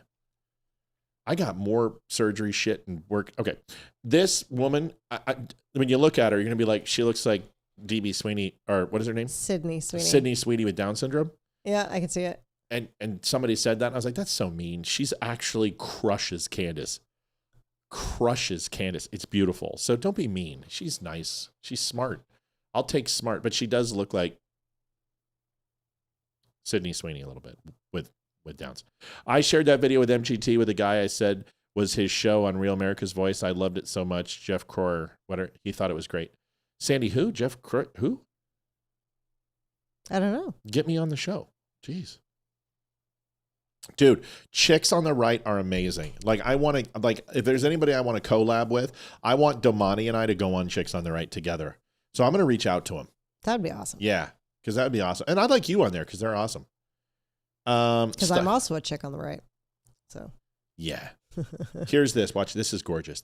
Watch Candace literally be like, I'm going to have her killed. When you say you believe that Charlie Kirk was betrayed by someone close to him, what do you mean? I think that in the coming weeks, there's going to be a lot of financial reports that are coming out. And I, first and foremost, do not believe that Tyler Robinson killed Charlie Kirk. I want to be very clear on that. Whether he was involved, I think the answer is yes. I think that's obvious. And your basis for saying he didn't act alone is what? I don't know, maybe the weird Fed messages that were concocted out of thin air that had no timestamp and were written like they were speaking in 1822, among other things. Their lack of an ability to answer any basic questions about what took place. But do you have any proof that the messages were made up? Because that would be easily proven. Yeah, but they didn't put timestamps on them, and Discord came out and said they didn't exist. This was supposedly text messages, not Discord messages. It's my understanding from the indictment. I actually did not read that they were text messages. The indictment calls them text messages. What would it be like the feds are like on a computer, like typing it out back and forth? That's exactly what it is. The feds made up the text messages. But you don't have anyone from like the FBI telling you that, or law I have enforcement? leaks. Okay. No. Has anyone leaked to you? And Tyler Robinson But has anyone said to you, even off the record, like, yeah, we faked these? I have very strong sources everywhere on both sides. Well, I look forward to seeing the evidence of that. Sure. Because when we keep talking about evidence, it's like, who's going to present that evidence? Like the mainstream media? Like who are you expecting to come out? That would be a hot story. No, it wouldn't be. It would be. It wouldn't be. If the FBI, like if I had a source telling me, like if I had proof that the FBI faked those messages, that would be an enormous story. Yeah, I kind of feel like we live in a post-Epstein world, and we know how stories get shut down. And it's amazing how she managed to bring Epstein into that. You know, I don't know if that was cut and she just cleverly edited herself in, or if that was a real interview. I'm going to have to look up the full thing. It doesn't matter. The point is, first of all, it's beautifully edited and it deserves respect because those are all great questions. Mm-hmm. If that was really an interview, I want to see where that came from because Candace just got absolutely destroyed. Yeah. Absolutely destroyed. Yes. I can't believe that. Yeah, Sandy, it sounds good. Thank you. Hold on, I'm just reading.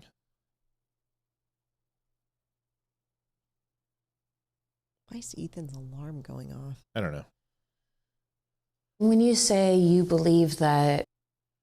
Okay, so did you do this one? I did.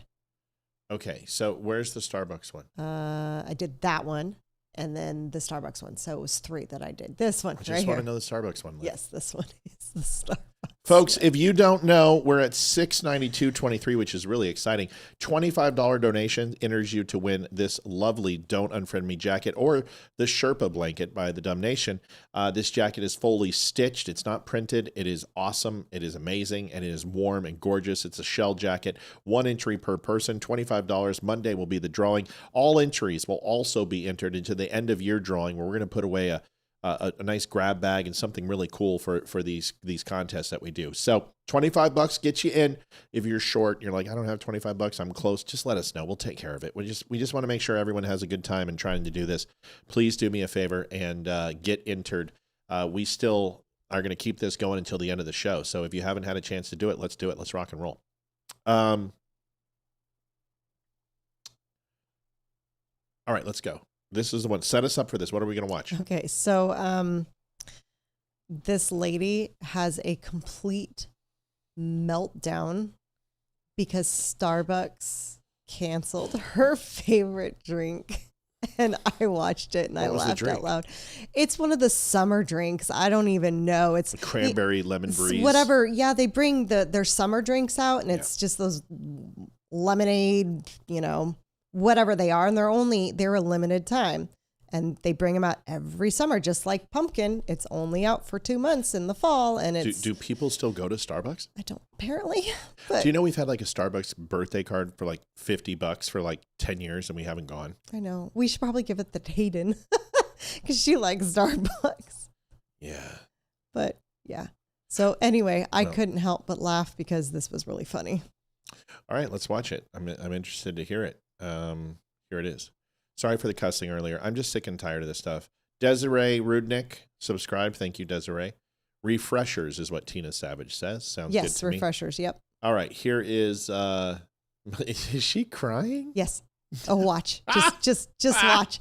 Just watch. It gets better. All right. I know it's really dumb, but I just went to 2 different Starbucks. Hi, welcome to Starbucks. Let me get started for you today. Hi there. Do you guys have the summer berry still? Please don't. I'm sorry, queen. I'm just desperate to find it. Yeah, everyone is supposed to technically be out of it by now. And I just had the worst day. I really want my emotional support drink. I got laid off a month ago, but they gave me 30 days notice so that I could keep working, which I really appreciated because I needed the income. But My last day is on Friday, and I'm having to go to work every day this week at a job that I'm already laid off from. I worked at this place for 5 years.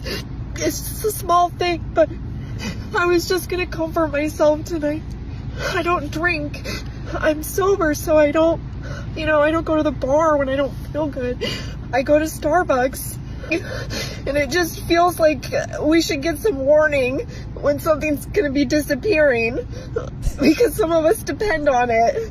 And they were asking me, do you want anything else? They were like, we still have the puppy and Boba, we could put it in something else, but I don't want it in something else. I only want it in the summer berry. And so I just told them I didn't want anything, and I drove away. And so now I don't have anything, and I don't know what to do. I'm right at Whole Foods, so maybe I'll go into Whole Foods and try to find something. I know. Why'd you get a job at Starbucks, chick? They're always hiring. I'm sorry, I laughed so hard when I watched this. Your emotional support drink? What? Were you? She's got to be a millennial. She's got to be a millennial that needed support, to take a day off of school and have a support room because Donald Trump got elected. I'm sorry. It's so funny. No, I have to say. No. I know what you're saying. No. Is it my turn? Yeah. Okay, Subway. Yeah, I was going to go for that. I'm not done. I was going to go for that. I drove to 12 gas stations to find you Ben & Jerry's ice cream. Okay, and you want to know what? And it was our date night, and you would not let me go home. We didn't even go on our date because you had to have Ben & Jerry's, and you broke down and cried. 1 minute, you're like, stop. 1 minute, I'm so sorry. I didn't mean to yell at you. I just want my Ben & Jerry's. I'm like, okay, well, I'm going to go find your Ben & Jerry's, baby. And I would go in there like, thank you, baby. Thank you. I love that you love me. And then when it happened, like, why don't they have Ben & Jerry's? In my defense, I was freaking pregnant. You don't know if she's not pregnant. She might be pregnant. Dude, she's not pregnant. How do you know? She could be 6 weeks. Sorry, you were emotional mess at 6 weeks. No. Anyway, so I was pregnant. That's like me and my froyo. Oh yeah. What do you mean the cake batter is out? Oh yeah. Yeah. Did you hear her? She actually sounded like a 3-year-old. Exactly. And then my mom spanked me and. Yeah. So Subway, yes, I melted down over a Subway sandwich. We almost got a divorce. But we almost got a divorce. That was like the final straw. Yeah. In my defense, I was postpartum, horribly bad postpartum hormones. You always have a defense. And I hadn't slept more than 2 hours in a row. Whose fault is that? You didn't 5 listen to me. Whose fault is that? months. You didn't listen to me. I told you my son was cold. I told you he was too cold. And it was also at night. No. And it was his freaking pacifier. No, it wasn't his pacifier. It was too cold. The AC was blowing on him, and I told you, let me go ahead and get that little vent, but you didn't let me do anything. Yep, I remember. Then the one night, I grabbed him, and I said, get out. Remember this? Yeah. Get out of this room, or I'm leaving. Yeah. And you went to sleep. And I went ahead and I installed the plastic vent and blew the AC the other way, and he slept like 9.5 hours. Yeah, he also was able to get his fingers in his mouth. That's all he wanted. He wanted... No, he didn't. Yeah, No, he didn't. I stayed up with him all night. You're wrong. Just be quiet. You're wrong. You can't... Why can't you just admit, my husband saved the day. I finally got sleep, and my son slept through the night. My husband figured it out when I couldn't. Why can't you ever give me any credit? Just give me the credit. Just say it. You were wrong. I was right. Nana boo-boo. Stick your head in doo-doo. I'm better than you do. At least on that. It's the only thing I've done right. I've done 3 things right. I've saved my daughter from choking on a string cheese, and I saved my son from choking on a hot dog. And I got Ethan to sleep when he was literally ripping your nipples off with his gums. He had teeth. Yeah, he started teething at 4 months. He did. He teethed early. He had 4 probably teeth. It's probably all that cold air from the air conditioner blowing on him all that time. Yeah, he had 4 teeth at 6 months. So what do you think about the Starbucks chick? I mean, do you empathize a little more with her? Nope. I just want to give her a hug. I feel bad for her. Nope. How about... Come on. Nope. I'm sorry. You are a grown woman. I have broken down, but guess what? I didn't post it online and video myself online breaking down. Nope, I didn't. I did it at home. It's because I did it for you. In the privacy of my own home. I did it for you and Don't Unfriend Me was born. Yeah, well, that wasn't over a freaking Starbucks drink. That was a big deal. Yeah. So, yeah, that's a different story. But no, that wasn't over a Starbucks drink. Yes, you can melt down, but do it in the privacy of your own home. But you are a grown freaking woman. Act like it. No wonder you lost your job, because if you act that way at the office or wherever it is, I'd get you the hell out too. I wouldn't want to work with you. Yeah. Just, I'm sorry. I got no sympathy. Listen, for her. I thought it was a great video. I'll show I the wonder other if one. her name's Karen. Maybe. Possibly. Folks, we're doing a pretty cool thing. We're $25 per donation. We gets got a you couple into in during that time, but I had to. I'm sorry. I apologize.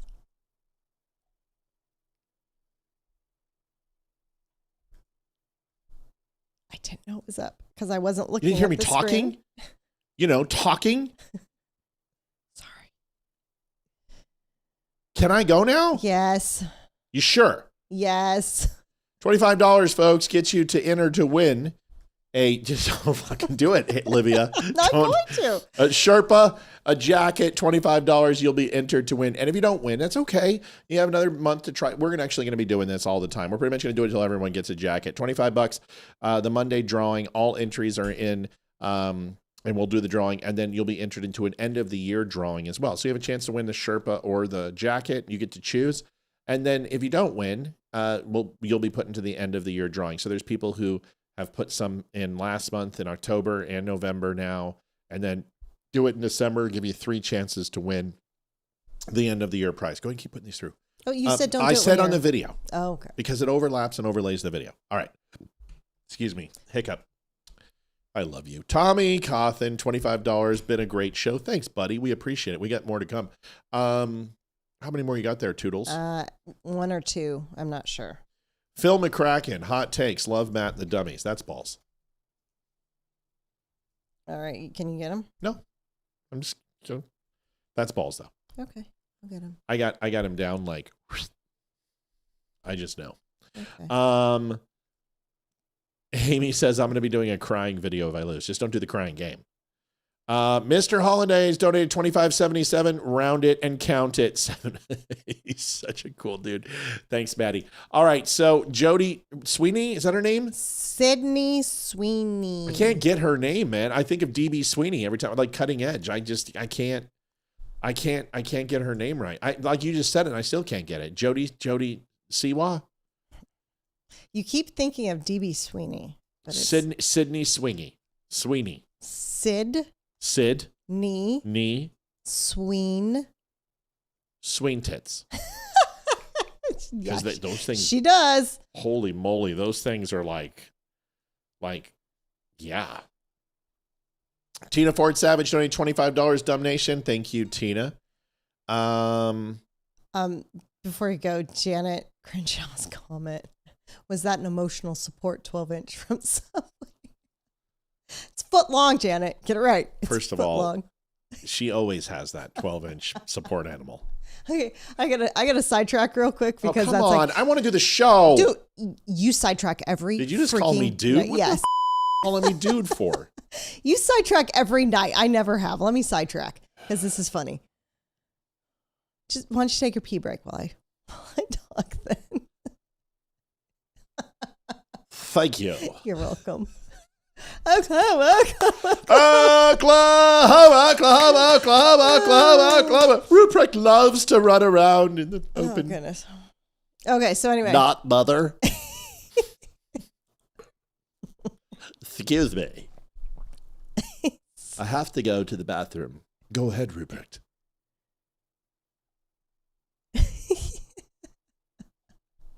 Thank you. Oh, good movie. Okay, so real quick. We should watch it. Did we ever show that to the kids?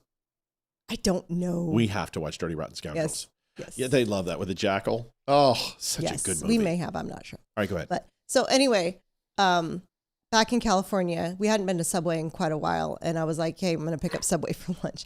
I totally forgot they were called footlongs. I haven't been there in a long time. So I'm like, I go up to the counter and I'm like, I'd like a 12-inch. And she's like, a what? And I'm like, a 12-inch? And she goes, God. A what? I'm like, a foot long? She goes, oh yeah, foot long. This is one of my first days of concealed carry, and I swear to God, I almost used it.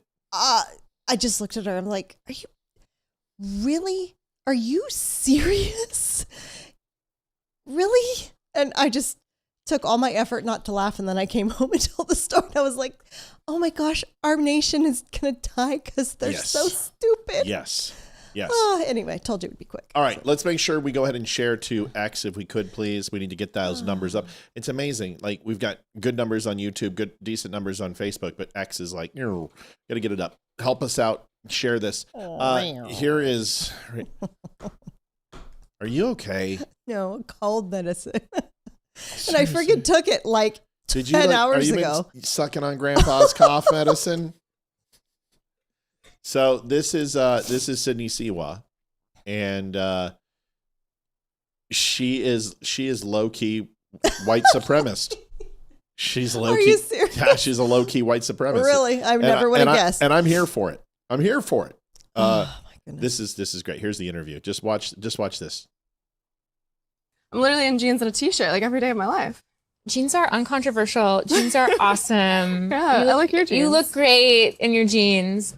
I think I know how you're going to answer this, but I'm going to ask anyway. I mean, the president tweeted about the jeans ad, or Truth Socialed about the jeans ad, and that just seems to me like a very crazy moment for anyone, and I wondered what that was like. It was surreal. It was surreal. Mm-hmm. And it would be totally human. I would probably feel like thankful that somebody had my back in public, and conveniently some very powerful people had my back in public. And I wondered if you felt that way.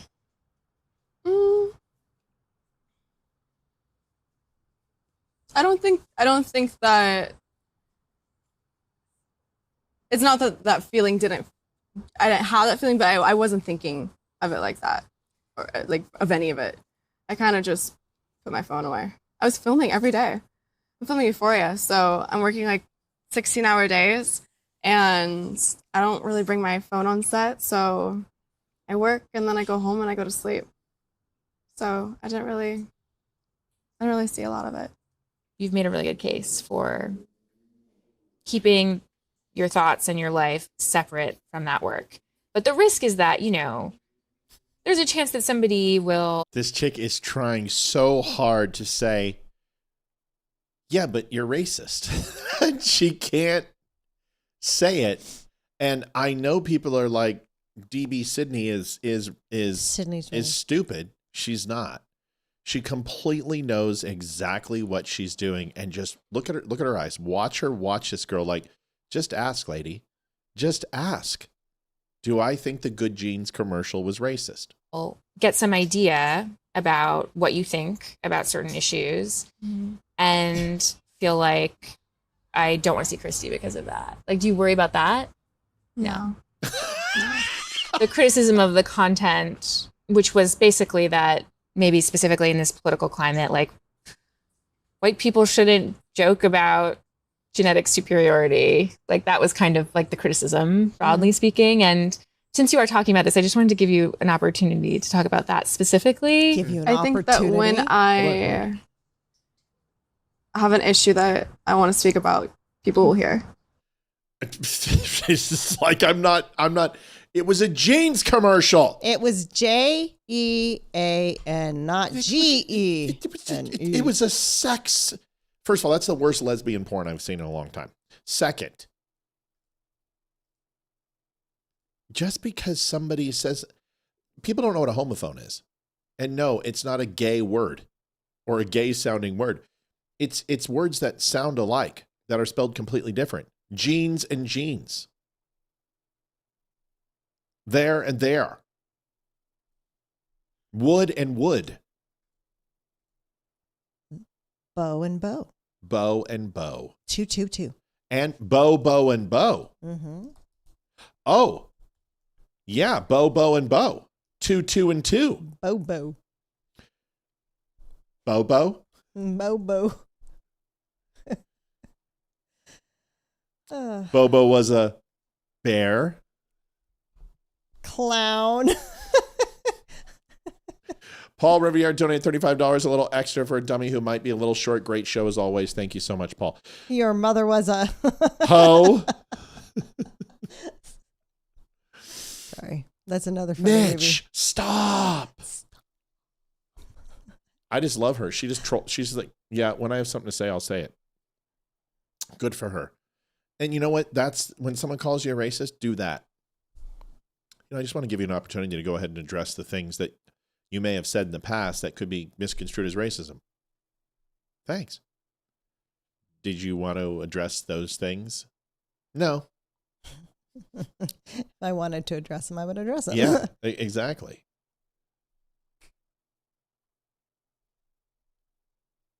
Got it. Oh, remember I told, okay, we'll play the next one. This is Tucker Carlson, where I told you I clipped a video of him saying, I'm so sick of all this Jew talk. Can we stop talking about Jews? I mean, I really don't want to talk about Jews anymore. And you're like, you've got to be kidding me, bro. That's like a Klansman being like, listen, can we get rid of the burning crosses? It's just really doing horrible things for my complexion. Here's Tucker Carlson. I will never unbookmark this. This is fantastic. Watch this. Stop talking about Israel all the time. Stop. Israel, who cares? Be quiet. It's 9 million people. It has no resources. I'm not against Israel. I've been there on vacation, but like, what does that have to do with anything? Girl, please. Oh, so good. Because like literally 864 topics. This guy can't stop talking about Israel. Mom Donnie has, let me get this straight. The Party of Women's Rights, right? Mm-hmm. Decided that the first and second wave of feminism wasn't enough, which went through suffrage and burning of bras and equal rights and equal votes, equal pay, all that type of stuff. Mm-hmm. And literally every single law was changed to protect women in the workplace, right? Yeah.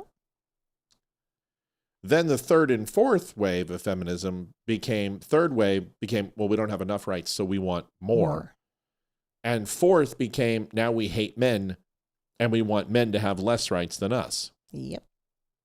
That's what happened. So women who are marching in Handmaid's Tale, right? Is that what it is? Yeah. Uniforms? Uh-huh. And saying, my body, my choice, and having pink vagina hats. We want to dress the way we want. We want to sleep with whom we want. We want to have babies or not have babies if we want. Voted for a Muslim extremist socialist who wants to control the means of productions and how many children they can have. And if they do want to have children, have to apply for it and then put them in burqas. And if they don't listen to their husbands based upon the severity of their insult, can be either caned, to have acid thrown on their face, or stoned to death, or have their tongues cut out. Am I getting this right? Yep. What percentage of women voted for this, just to make sure I understand? 89%. No, 84. 84. 84%? Holy moly. Tell us about this video, Liv. This chick is awesome. But she's just kind of given a rundown of what happened in New York City and pretty much New York City? Get a rope. City. And how stupid these women are. All right. So that's a good setup. Let's go ahead and get into it. She looks like Sopranos chick. Meta? No. Oh. Does she look brown to you? No, you're talking about Christopher. Yeah, her. A little bit. Adriana, that was her. Oh man, when she got clacked, that was miserable. That made me sad. Yeah. When they clipped her, I was just like, oh my God, that's so sad. And her little dog, too. And your little dog, too. White liberal women with a savior complex are the worst. In New York City, women aged 18 to 29, 84% of them voted for Zohran Mamdani. I guarantee you most of them could not tell you why. Besides, something about empathy towards migrants. The same migrants that want to implement Sharia law, which takes away women's rights. The irony of this is women aged 18 to 29 are probably likely the target demographic for men. So they are voting to make their city less safe for themselves when they are getting stalked or harassed or raped or worse by a mentally ill homeless person. A social worker will show up, an unarmed social worker with no training, because Zohran Mamdani wants to defund the police. They want to protect the illegals in our country and make New York City a sanctuary city because Orange Man bad. But what they don't understand is that idea that there is a hierarchy to civilization, that the rest of the world is so bad we have to open our borders for other people to come in because their lives are worse outside of the country. That's an acknowledgement that there is, in fact, a hierarchy to civilizations, that there is a better way of thought, which obviously America has, because we were built on capitalism. Another thing that Zohran does not believe in.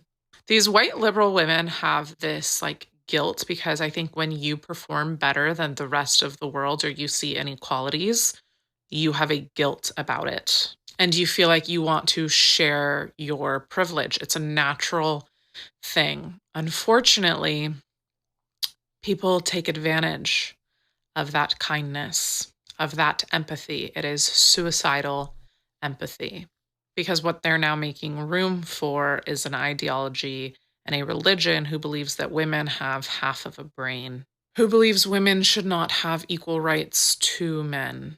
Conservative women need to start speaking up and questioning these liberal women as to why they hold the ideas that they do. It's going to be uncomfortable, but it's necessary for the survival. Okay. Would love to have her on the show. Yeah, she's great, isn't she? Yeah, I like her. Yeah. Phil says not J-Balls here. Okay. That's good. Jeff Oliphant, 2625. I'll take the jacket, please. Well, the wheel of fortuitousness will decide, not us. We'll spin the wheel on Monday. We'll find out. Go ahead. Yeah, I just thought she was great. I watched it. I was like, wow, that's she very well said. And it got me thinking, with the whole thing of how probably one of the main reasons that Republicans lost is the government shutdown. And New York City voted for government-run everything. Grocery stores, right. gas stations, everything. The Kings people who don't want totalitarian authoritarianism voted for totalitarianism and authoritarianism. Well, these are the people that are crying on camera that they don't have their SNAP benefits, so they can't eat and feed their children. Right. They want government-run grocery stores. Do you see the irony in this? The government is shut down, so you don't get your SNAP benefits, but you want a government-run grocery store. You want the people who want less government, want more government. Down again, you're not going to have your food again. Makes sense. OMG. More government. They are low-key stupid. No, they're high-key stupid. Is it high-key or low-key? I don't know. High-key stupid. High-key. Okay, high-key stupid. Skibbity for sure. Totally skibbity. I don't know you would think that low-key is bad, but I think low-key is good. I don't know. I don't care. Our kids are retarded. Yes. No Kings voted for authoritarianism. Exactly. We want less government. Keep your hands off of our body by voting for people who literally want to go ahead and remove your hands on your body. I don't understand the logic of these people. What is wrong with them? Listen, I'm going to tell you right now. New York, in the next year, rapes will increase, murders will increase, larceny, violent felonies, break-ins, gang-style rapes and beatings. It's all going through the window. And this guy is going to literally, it'll be the most progressive. Nobody's going to go into New York City. It'll be Detroit. It'll be Baltimore. It's going to turn into a complete shithole. I have a friend that I grew up with. Her daughter graduated from high school, and she's an extremely talented actress. She can sing, and she got accepted into a very exclusive Juilliard's. No, it wasn't Juilliard. A theater college, and I don't know which one it was because I don't think she advertised it online. Which school? But it's in New York City, New York University. Yeah, I'm not sure, but it's New York, it's the same one that Jackson went to. So she is a little tiny white girl, blue eyes, blonde hair, 18 years old, in the middle of New York City right now. I'm a little. Look at our whore cat. I'd take a picture. I'm a little worried about her being in New York by herself right now. Oh, she doesn't worry about right now. It's once he takes over and once the policies kick in. This video, real quick, folks, we are closing in on the witching hour. $25 donation entered to win. That's why it's so high. You can enter to win a Sherpa blanket or a Don't Unfriend Me jacket, the one I'm wearing right here, completely stitched. It's got Don't Unfriend Me show in the lower and the U.S. flag, also stitched in the back. 1 entry per person, $25 get you in. There's a Monday drawing. All entries in the end of the year will be picked. So if you donated in October, in November, and December, that's 3 entries. And there will be a big swag bag at the end of the year we're going to do. We don't know what's going to be, and it's going to be a bunch of different stuff. You'll have a chance to go ahead and win. $25 gets you in. We've had a great night so far, and we're hoping to keep it up. So if you have not entered yet, $25 will get you a chance to win. Stephen E. Jackson says, I got my $23 food stamps today. That really pisses me off. You know what I mean? Why give you anything? It's just insane. And, I don't know. I just, I hate when good people have to suffer because bad people take advantage. That pisses me off. Mm-hmm. This lady, her name is Nicolette Monroe. Sounds like a stripper. Yes. Her name is Destiny Star. She works at the Diamond Cabaret. No, but she decides to go ahead and lie to prove a point. I'm going to let you guys watch the video and you tell me good, bad, or indifferent. And this frustrates me. Like, I'm just going to let you know. And please don't let that change your opinion. Have your own opinion. You might say, oh, this is beautiful. But to me, it's suspect. This is sus. Okay? This is skibbity sus. Hey, this is the Islamic Center that was calling back in. So, hold on. Let's go for it. She's calling the Islamic Center of Charlotte. And they're calling her back. They call me back. The Islamic Center of Charlotte.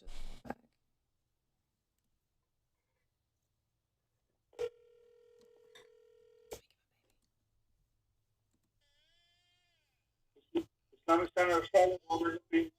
Hi, yes. I was trying to call. I have a 2-month-old baby, and I ran out of formula last night, and I was wanting to see if there's any way you all can help with a can of baby formula.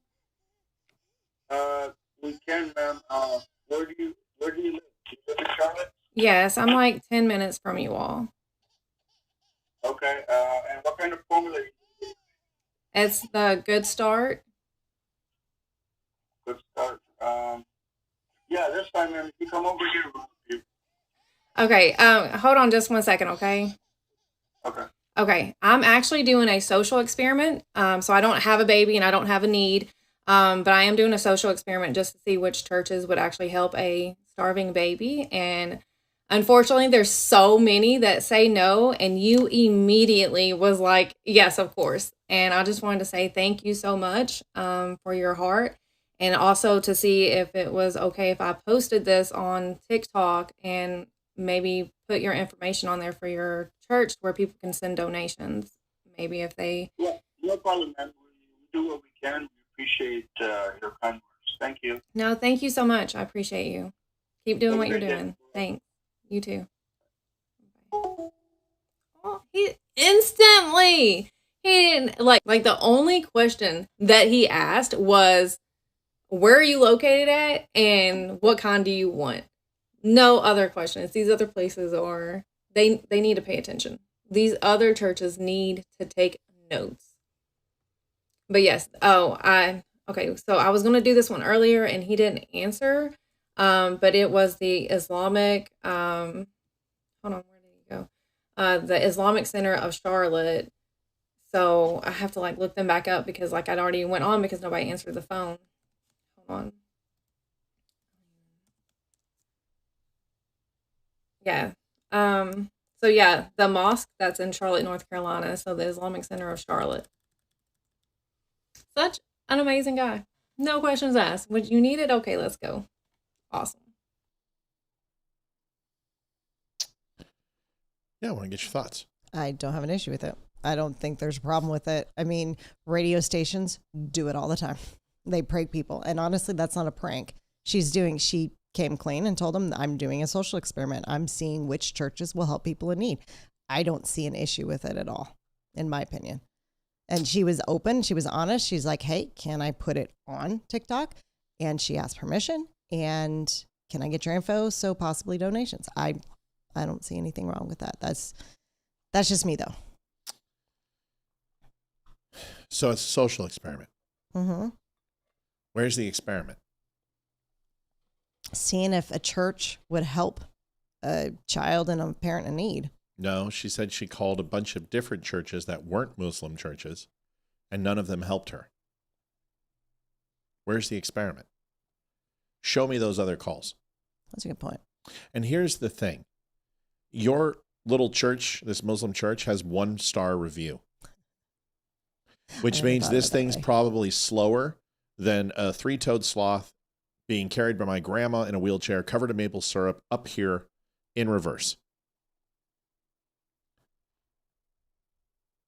And what you're doing is you're using this one instance, this one controlled experiment with no variables, and espousing that other churches need to get their shit together when you don't know how much money those churches donate. Like, let's look at BRBC. Tens of thousands of dollars go to missions where people are spreading the word of God all over the world.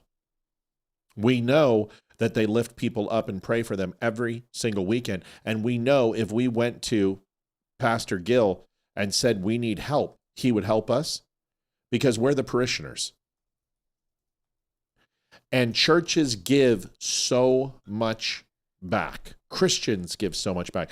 We are the #1 donating group and demographic out of all other demographics. White Christians. And for you not to show those calls, I think it's completely disingenuous because what you're doing is you're insulting these other churches and propping up the Muslim church, which is great. I'm glad they did that. But I expect that from a church that probably doesn't have a lot of people visiting it in the middle of fricking, North Carolina? Oh, yeah, that goes over really well. Yeah, I never thought of that where she didn't play any of the other ones. Right. And also, it's a church. And listen, if you think Muslim churches don't care about people, they do. Of course they do. This is what I try to tell people. The Muslim religion is not bad in itself. The teachings that are inside the Quran are there's some bad juju. And all religions have some things in there that they're not very proud of. But Muslim extremists attach their extremism to their religion. Hi, baby dog. Hi. But you don't go out there and see, terrorist groups of Christian fundamentalists. Uh-oh. Ash has just found the cat in her bed. Which I sent you that picture so you can show everyone because it's you hilarious. should video this. Oh boy, it's getting down. It's getting real in the house.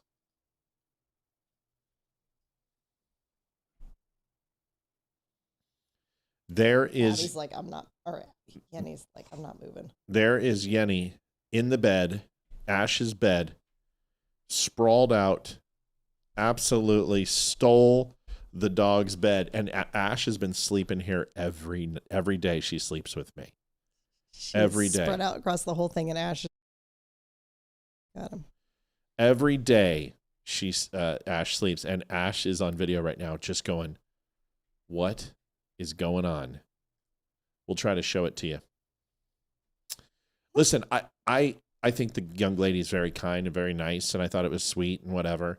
I think under false pretense, it would probably mean more to me if you were doing a social experiment to also truly give some numbers and look at what those churches do. And it's all open. You can open the books on any single church in the United States. It's like a 501c3. And you can find out their charitable contributions. It's not right to sit here and try to take one action to dispute thousands of good and redeemable actions. So I don't know. That bothers me. Yeah, I didn't think about it that way.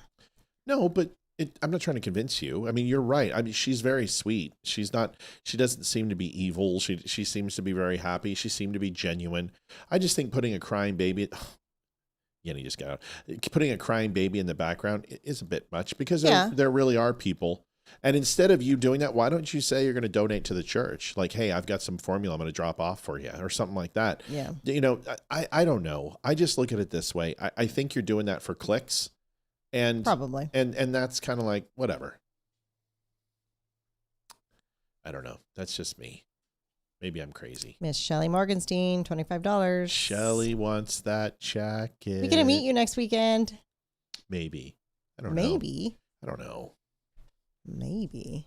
Shelly, I got some feedback for you. You need to get smaller print on your Freedom because based upon the shirt that you were wearing, it really just said Rito. Which I didn't see the picture. Yeah. Shelly, we love you. I hope we can kid like that. I hope I can joke around. I love you. You're amazing. I love your husband too. It's a good looking shirt. Good picture too. She always, it kind of helps when you have a photographer of an amazing photographer. Amazing photographer is that stature. It's like, are there any bad pictures taken? Melanie Marino donated $26.25 to get herself a jacket or a Sherpa. Folks, you can do $25, donate tonight, and you'll be entered to win on Monday. And we'll spin the wheel of fortuitousness. Really simple. $25 gets you in. We do this once a month. We're going to do this 12 times a year. But at the end of the year, we'll also enter you in a contest to do a grab bag of fun stuff. But the Dumb Nation jacket is right there. And the one I'm wearing right now.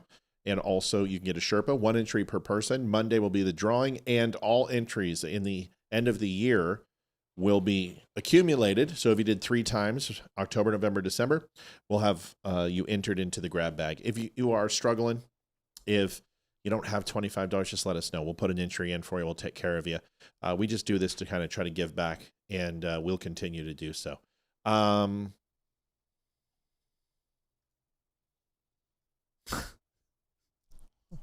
Gotta do it.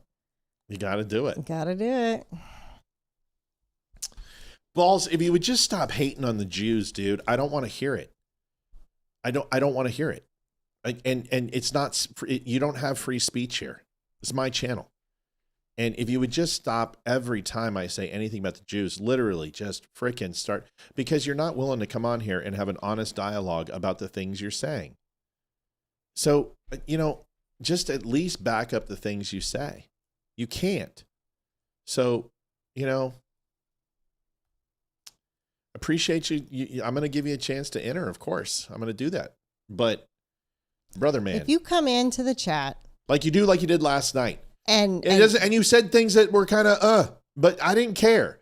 But, dude, my grandmother fled Nazi Germany. This is a very, very touchy subject for me. Okay. And if people were anti-Muslim, if people were anti-black, they would get the same treatment for me. I don't allow that shit in my channel. I don't allow it in my channel. I don't want it here. Okay. I'm a 51-year-old man, and I've seen the worst atrocities that a human being can see. And I don't want that shit in my channel. That's it. So respect it, and you stop getting banned. I don't care about anything else. Stop fucking with people and stop ripping on Jews and making up bullshit. I don't want to hear it. And stop spamming over and over and over again. You won't come in here and you won't have a conversation to defend your comments. That makes you a coward. So just stop doing it. But if you keep trolling, you're going to get banned. That's it. Shelly says, love you guys. Freedom. Cannot wait to meet you. Oh, we're excited. We're excited. Yes, we We're are. gonna Unfortunately, Hayden will not be there. She has her play at school. She does, and we're so upset. Isaac Castillo donating $25. Shouldn't it be too hard to score a Nikki Haley interview? Will you, or have you tried? I don't really. See, the thing is I don't love Nikki Haley, and I never. Everyone thinks I wanted her for president. That is a complete lie. Wow, you're 51? Yeah, I'm 51 years old, buddy. You're younger than me too, there, Isaac. Yeah, but you look 51. So I'm not 51. Okay. So,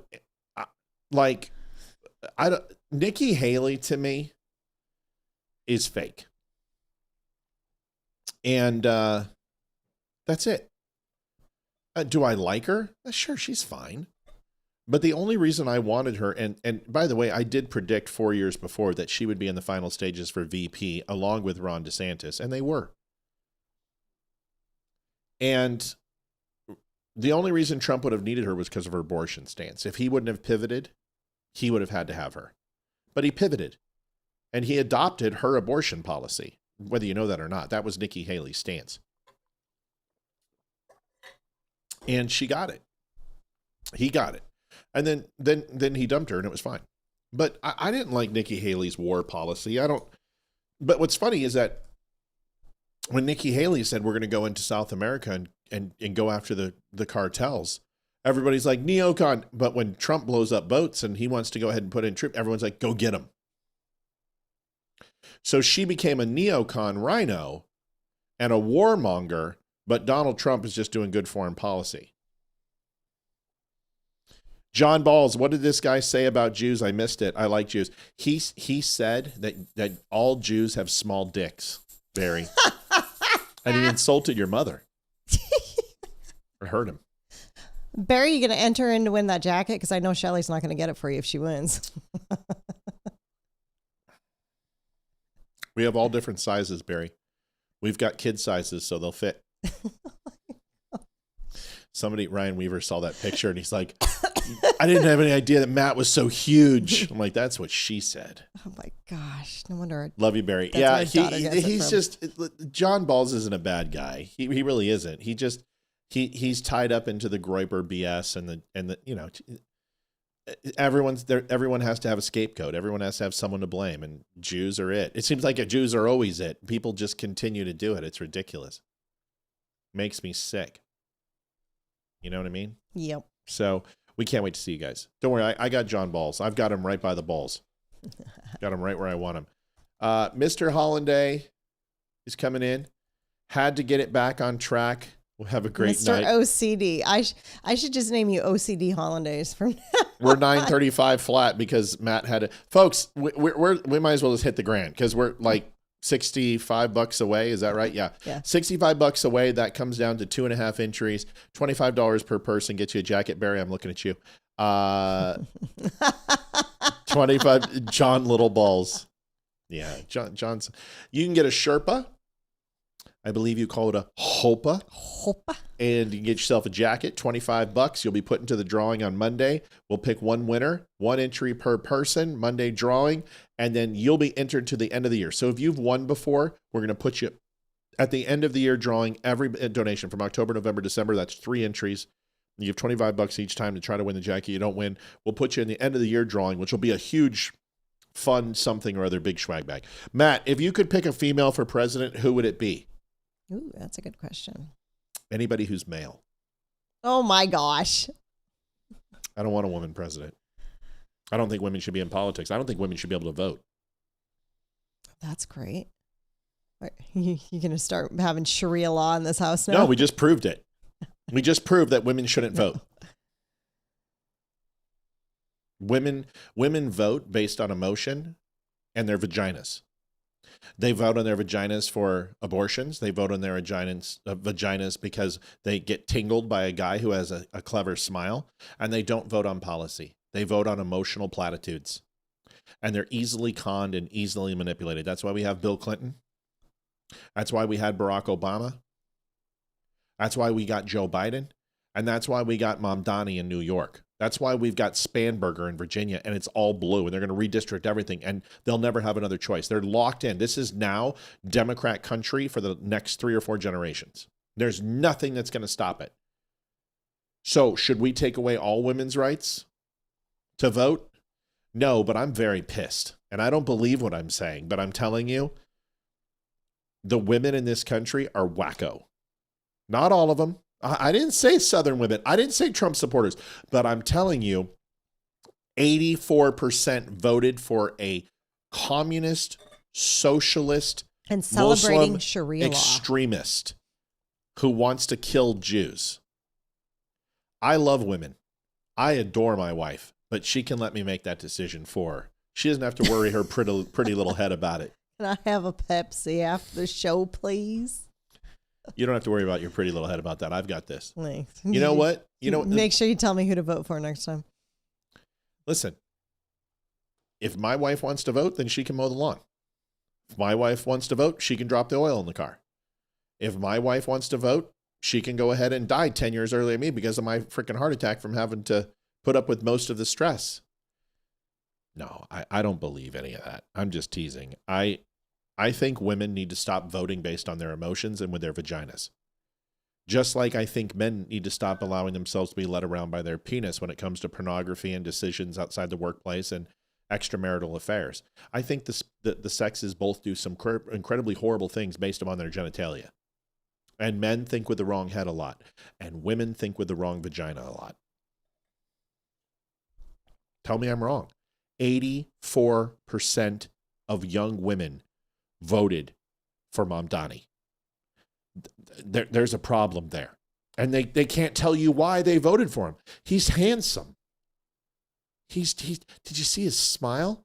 He's like a Muslim Cary Grant. Yeah, who wants to freaking throw acid on your face the moment you speak bad to him. So I love women. I think women are emotional. And I don't think a woman would be there's any woman out there who would be a good president. Listen, we can't even get senators. We get Marjorie Taylor Greene. We get AOC. We get Ilhan Omar. We get Lauren Boebert, who is an amazing stripper. I love it. But can you tell me a fantastic female politician? Give me a fantastic one. I can think of Arkansas governor. Sarah Huckabee Sanders is pretty good. Yeah. Elise Stefanik is pretty good. But can you give me someone who's presidential? Give me one. You tell me. Tina Ford Savage donated $50. Please put his entries for Jim Brown and Tammy Kohler. Can you do that for me? Yes, I will do. Kohler. Yep. Please do that, honey. Don't forget. Yes. But you hear what I'm saying? I mean, look at Marjorie Taylor Greene. It's not sexism. It's nothing to do with sexism.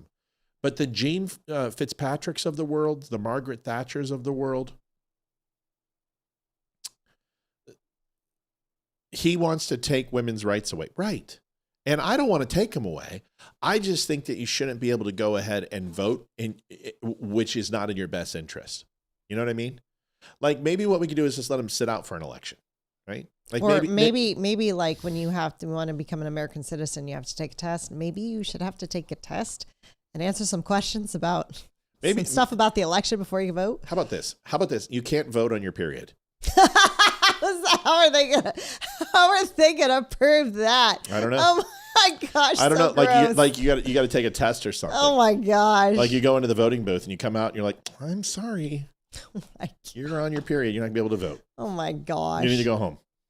Go home and cook something. Honestly, when we're on our period, we don't like any men, so I don't know why they voted for him. That's my point. Well, there you go. That's everything that I'm saying. I'm kidding. Women absolutely should be able to vote, but we need to educate women more. They got to stop choosing their political candidates like they choose football teams. It needs to stop. Yeah. Like that shit needs to stop.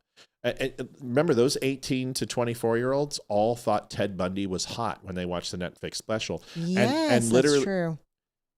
Ted Bundy.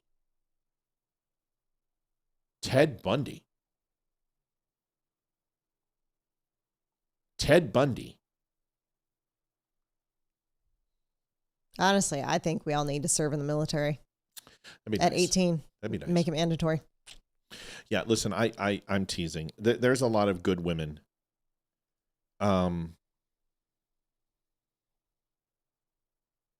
But I don't think we find it at the federal level. I think you find it at the local level. I really do. And I think we need to find women who are Christian, fiercely loyal to their family, and like Sarah Huckabee. I think that's a good choice. I do. She's amazing. Do I think she can be president? No, I don't. But right now, there is no woman that I would vote for president for. It doesn't mean I would vote for a Democrat. I just would stay home. Shelley Morgan saying donated $65. Do you want me to put Barry's name in for that? In the drawing? Why is it 65? I don't know. That's what she put. Shelley, thank you. Thank you. First of all, thank you. But are we putting Barry? Do you want us to put Barry's name in? What do you want us to do, Shelley? Let us know. All right. I hope nobody takes that too seriously. Ann Richards, maybe, but not for president. Like Marsha Blackburn's great, but she's not presidential. I don't think a woman should be president. I'm sorry. I don't believe women can make the decision that needs to be made. That is the right decision. I don't think Kamala Harris could do it. I don't think Nikki Haley could do it. I don't think Hillary Clinton could do it. I don't think. She wanted to bring you to 1,000. Thank you. Yes, and we'll put Barry's name in too. Yes. I just don't see it. But it doesn't mean it can't happen. And she wants the blanket. But you want the jacket, right? Is that correct, sir? One more video.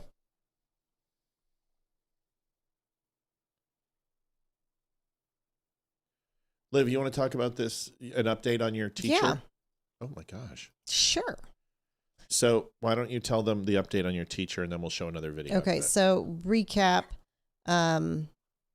There's a woman it's a school district in Virginia. She's suing the school district for $40 million because a 6-year-old in her classroom brought a gun to school and shot her in the chest and the hand.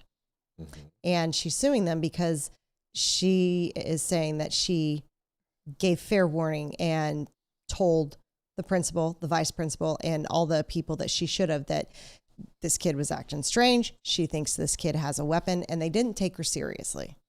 And he pulled out the gun and shot her. She ended up winning $10 million. For her. Good for her.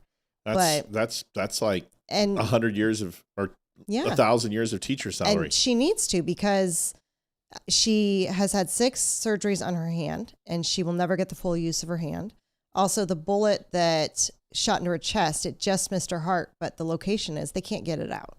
So she'll always have a bullet in her chest. Shot through the heart and they're to blame. $10 million coming your way, your way. You could always. This is so funny. Just out of the blue. I don't know how you think of this stuff out of the blue.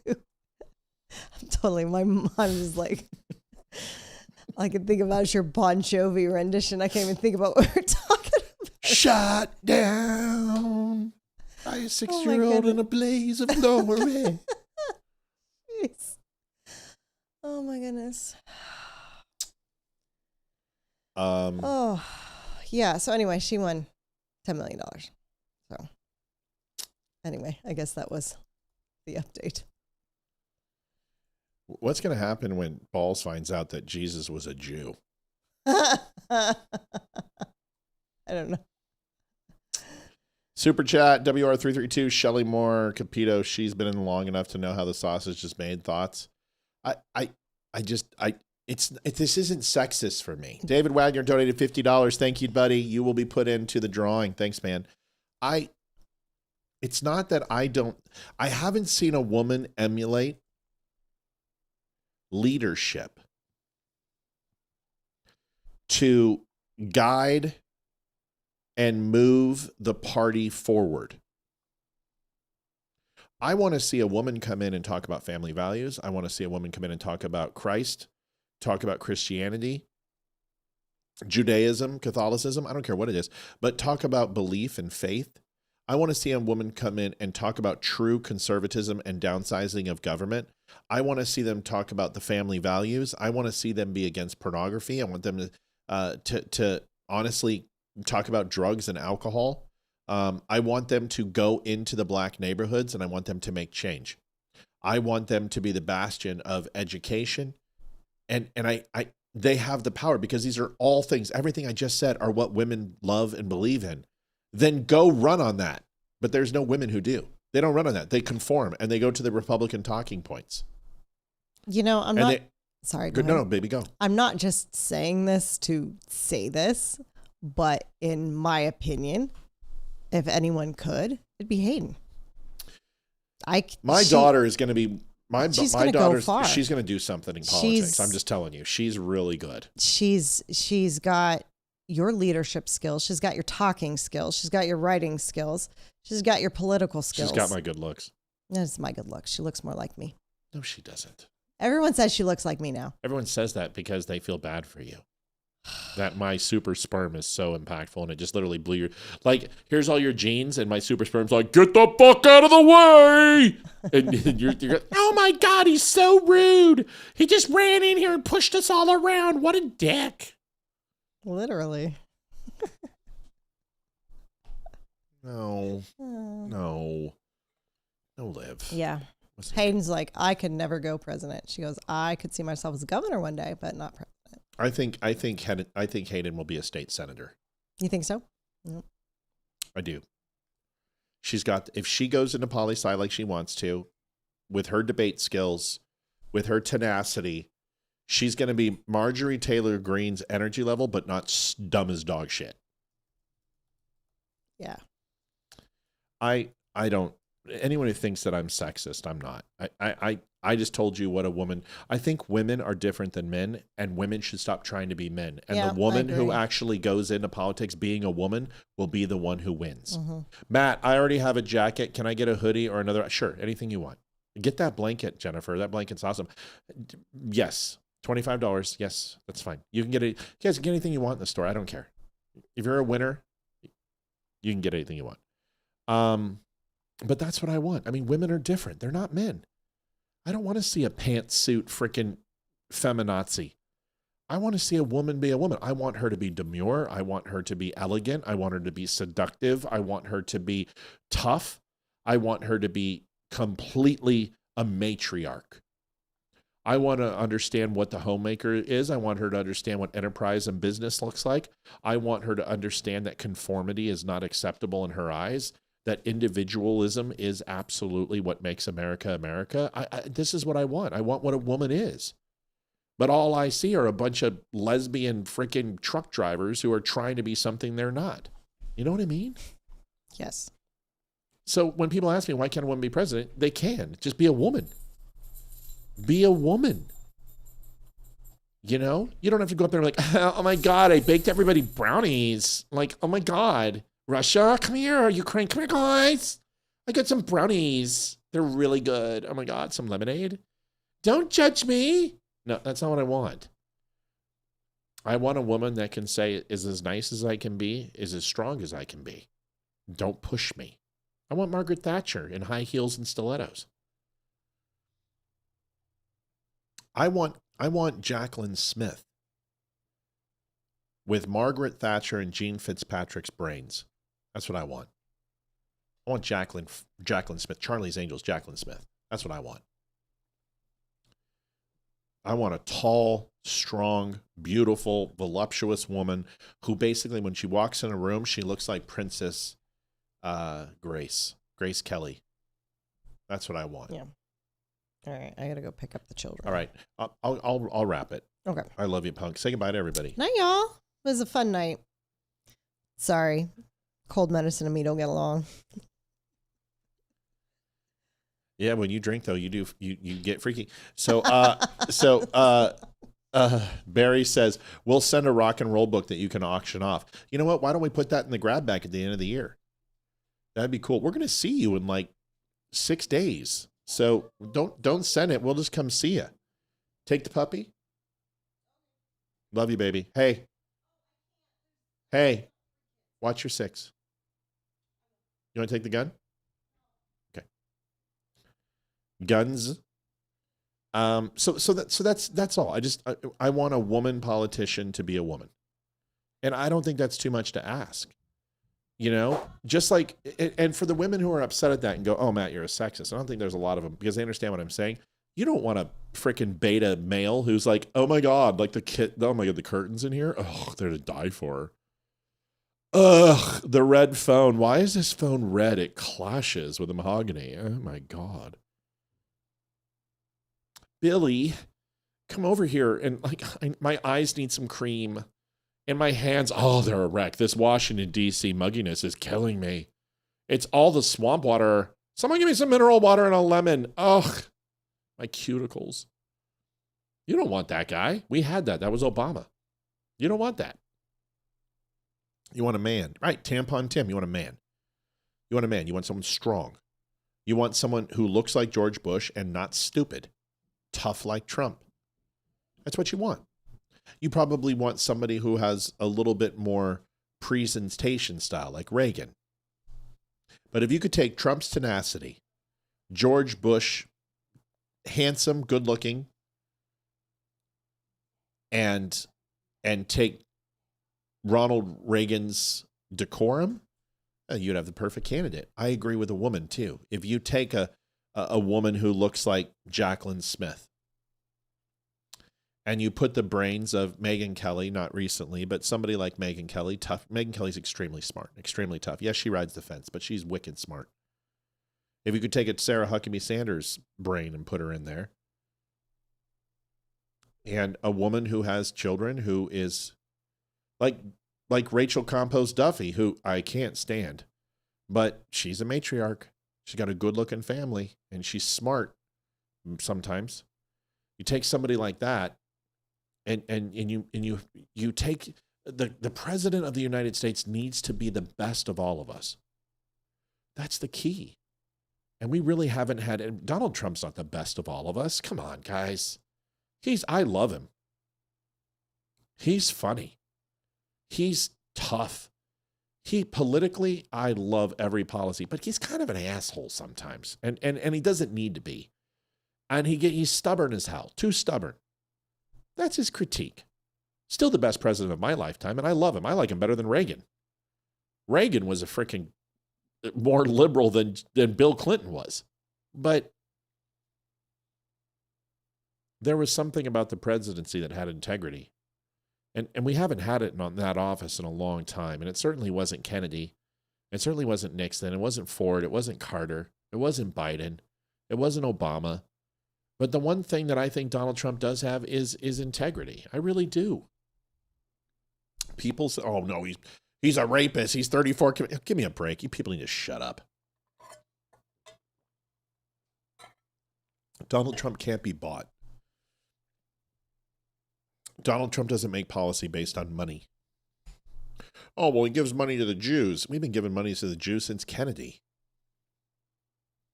We've given over $300 billion to the Jews. That didn't happen in Trump's presidency. It's happened. Every single president has given that money. I just want a woman who is a woman. That would mean the world to me. All right. I think we're all caught up on donations, so I can just stop. Yes. All right. Well, tonight's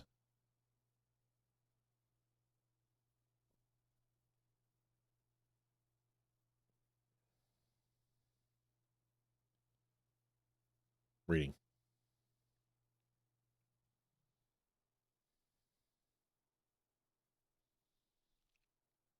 You know who I want? I just figured it out. I want somebody like Loretta. I want a straight shooter from the South. I want a woman with integrity. I want a woman like Bobby. A woman like Melanie. Deirdre.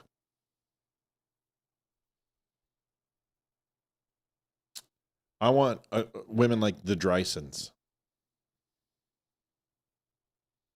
Jen. Amy.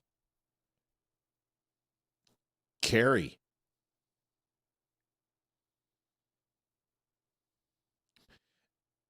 And honestly, there are so many different people on this show who I could just list off, and Melanie and Maureen and everything.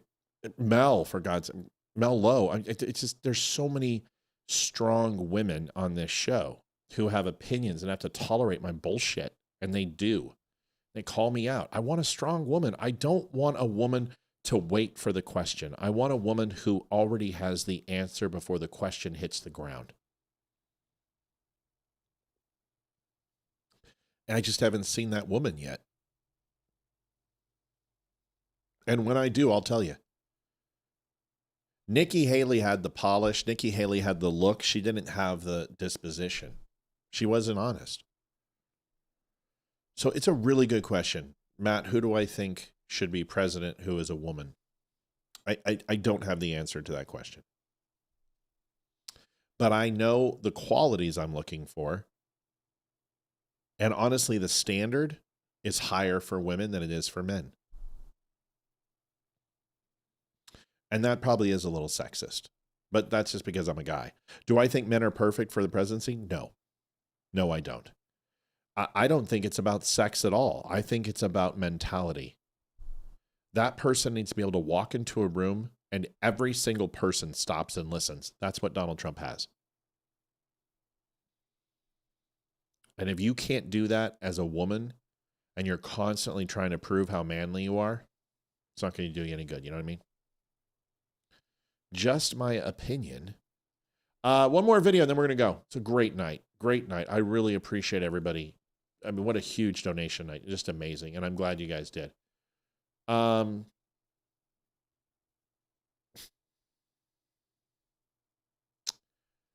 Bill Maher chimed in on the Muslim faith. And I really want to put this. Winsome Sears? No. It's the Carrie Lake phenomenon. If you can't even win governor, if you can't even win senator, what makes you think you can be the president? Winsome Sears lost. I think Winsome leaves politics. I don't expect her to stay in politics. And I really like that lady, but I don't expect her to stay. Bill Maher was asked a question about the Muslim religion, and Olivia wanted to show you this, so I want to respect my beautiful wife and who tolerates me with this video. I want you to watch this. Here it is. There are illiberal beliefs that are held by vast numbers of Muslim people that I don't think... Vast number of Christians, too. No, that's not true. Not true. Vast numbers of Christians do not believe that if you leave the Christian religion, you should be killed for it. Vast numbers of Christians do not treat women as second-class citizens. Vast numbers of Christians I agree with that. do not believe that if you draw a picture of Jesus Christ, you should get killed for it. Most Muslim people in the world do condone violence just for what you think. They do. First of all, they say it. They shout it from the... Vast majorities of Muslims Absolutely. say that? There's a Pew poll of Egypt done a few years ago. 82%, I think it was, said stoning is the appropriate punishment for adultery. Over 80% thought death was the appropriate punishment for leaving the Muslim religion. I'm sure you know these things. I know. Well, I do. So, but to claim that this religion believe... is like other religions is just naive and plain wrong. It is not like other religions. The New York Times pointed out in an op-ed a couple of weeks ago that in Saudi Arabia, just since August 4th, I think it was, they have beheaded 19 people, most for non-violent crimes, including homosexuality. They even got the hands off the thief. Right. Okay, so we're upset that ISIS is beheading people, which we should be upset about. But Saudi Arabia does it, and they're our good friends because they have oil. Right. Okay? But they do it too. This is the center of the religion. But, I mean, in Mecca, where infidels, non-Muslims, are not even allowed in the holy parts of the city. I mean, right there, we don't have that example in other religions. Okay, they do behead people. Now, if they were beheading people in Vatican City, which is the equivalent of Mecca, don't you think there'd be a bigger outcry about it? So this is the soft bigotry of low expectations that we have with Muslim people. Yeah. When they do crazy things and believe crazy things, somehow it's just not talked about nearly as much. I will tell you what, Bill Maher, I am so sick of the rap that this guy gets. Bill Maher understands Christianity more than other Christians. I have never heard anyone defend Christians as fervently as someone who is a non-believer in God than Bill Maher. He is exactly where I was a few years ago when I just did not have the faith, but I fervently defended Christian religions. And I supported Christian beliefs and fundamental beliefs, and said it was absolutely imperative for the success and survival of Western civilization, even though I did not practice myself, and even really embrace any form of religion in any way, shape, or form. Bill Maher created one of the most anti-religious movies ever, and it had nothing to do with God. It had everything to do with disavowing church. And if you watch the movie again, yes, he espouses a lot of things, but he doesn't deny Jesus Christ existed. He doesn't deny that Jesus Christ walked this earth.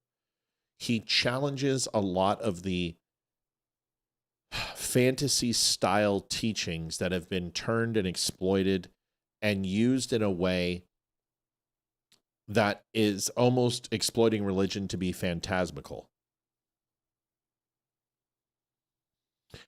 Bill Maher is not a bleeding heart liberal. Bill Maher is a classic liberal. He is a Reagan Democrat. And I don't agree with everything he says. I don't agree with everything. There's nothing I agree with. The only person on the planet I agreed with every single thing that they ever said was Charles Krauthammer, and he is dead. And that's why that book is right behind me, because it is one of my favorite. Charles Krauthammer was unbelievably smart. And he hated Trump. Because Charles' barometer was conservatism. And that anybody that wasn't conservative was an absolute 100% detriment to the cause. And I think that if Charles could have seen Donald Trump now, he would probably dislike him as much because of tariffs and some other things, but respect him even more for his stance on war and getting involved in areas where the United States should not be involved. Bill Maher is not anti-religion. He's anti-forced conversion. And he doesn't like people ridiculing him and his intelligence, and says that he has to replace it with theological beliefs. This is what kept me away from religion for so long. Is I didn't want to dumbify my intelligence level in order to accept Christ. And guess what? That was a naive and ignorant and arrogant thing to think. You actually have to be extremely smart to believe in God. Because not only do you have to circumvent your own doubt and your own fears, it makes you a better Christian to doubt. It makes you a better Christian to go through the trials and tribulations, not just the ones that are presented for you, but finding out how to accept them without blaming God makes you a better Christian. Bill Maher may never find church, but Bill Maher has a belief and a code. And the one thing that Bill Maher isn't, he's not a liar. He's actually honest. He is extremely honest. I like Bill Maher. I don't agree with everything he said, but I do enjoy his takes. And his opinion on Muslims is spot on. Christians at some point have been a violent religion, but it was never the word of God that did that. That was man. Christ doesn't espouse these things from the book. He doesn't espouse these things from his teachings. He doesn't talk about conquering and expanding lands and riches and repopulating and breeding with others and forcing them out of their homes and countries. No, that's not what he talks about. But the Quran does.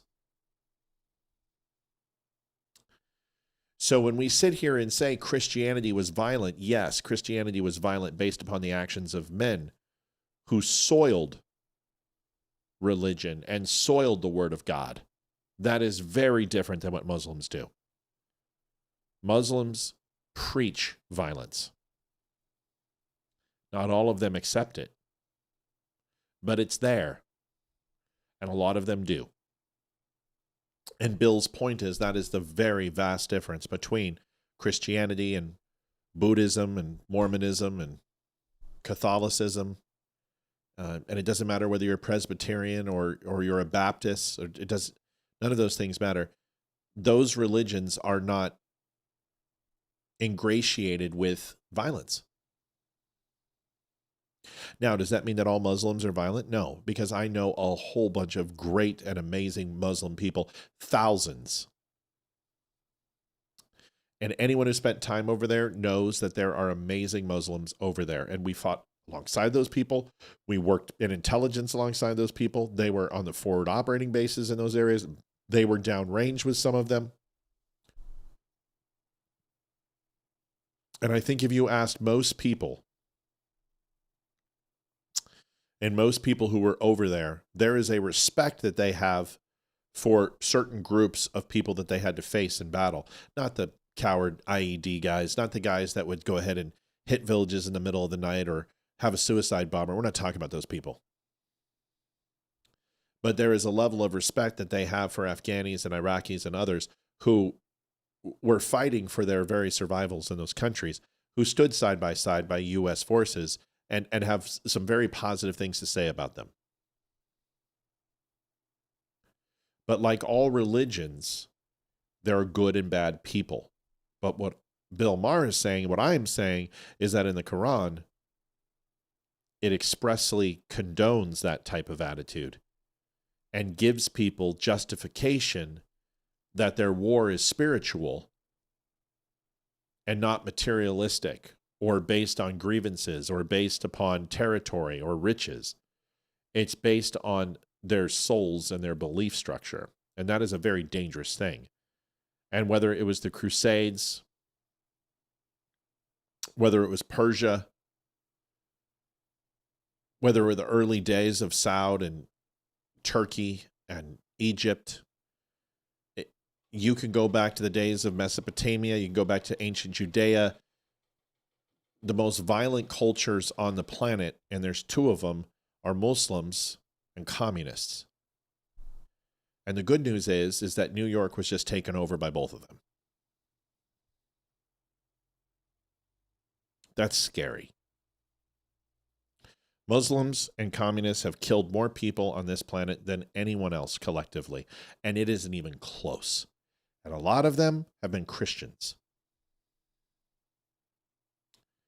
So when Bill Maher talks about this, there's a reason why.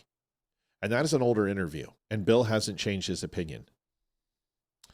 John, you ask why, though. WR32 donated $10 through Super Chat. I used to take issue with Bill because he has to be slow walk to the truth until I notice that he deserves more credit for allowing the conversation to happen. Yeah, he is the original. All of these people emulate what Bill did. If I ever met Bill Maher, I'd put my hand in his hand and I wouldn't argue with him. I would thank him for influencing a 12-year-old kid. And the reason I do what I do today has a lot to do with Bill Maher. It has a lot to do with Paul Harvey. It has a lot to do with Larry King. It has a lot to do with Rush Limbaugh. It has a lot to do with many different people. Adam Carolla, Mike Rowe. But Bill Maher is one of my biggest influences, even though we don't agree. John, you ask why should people block you? Because you're disingenuous. You preach God, but out of the other side of your mouth,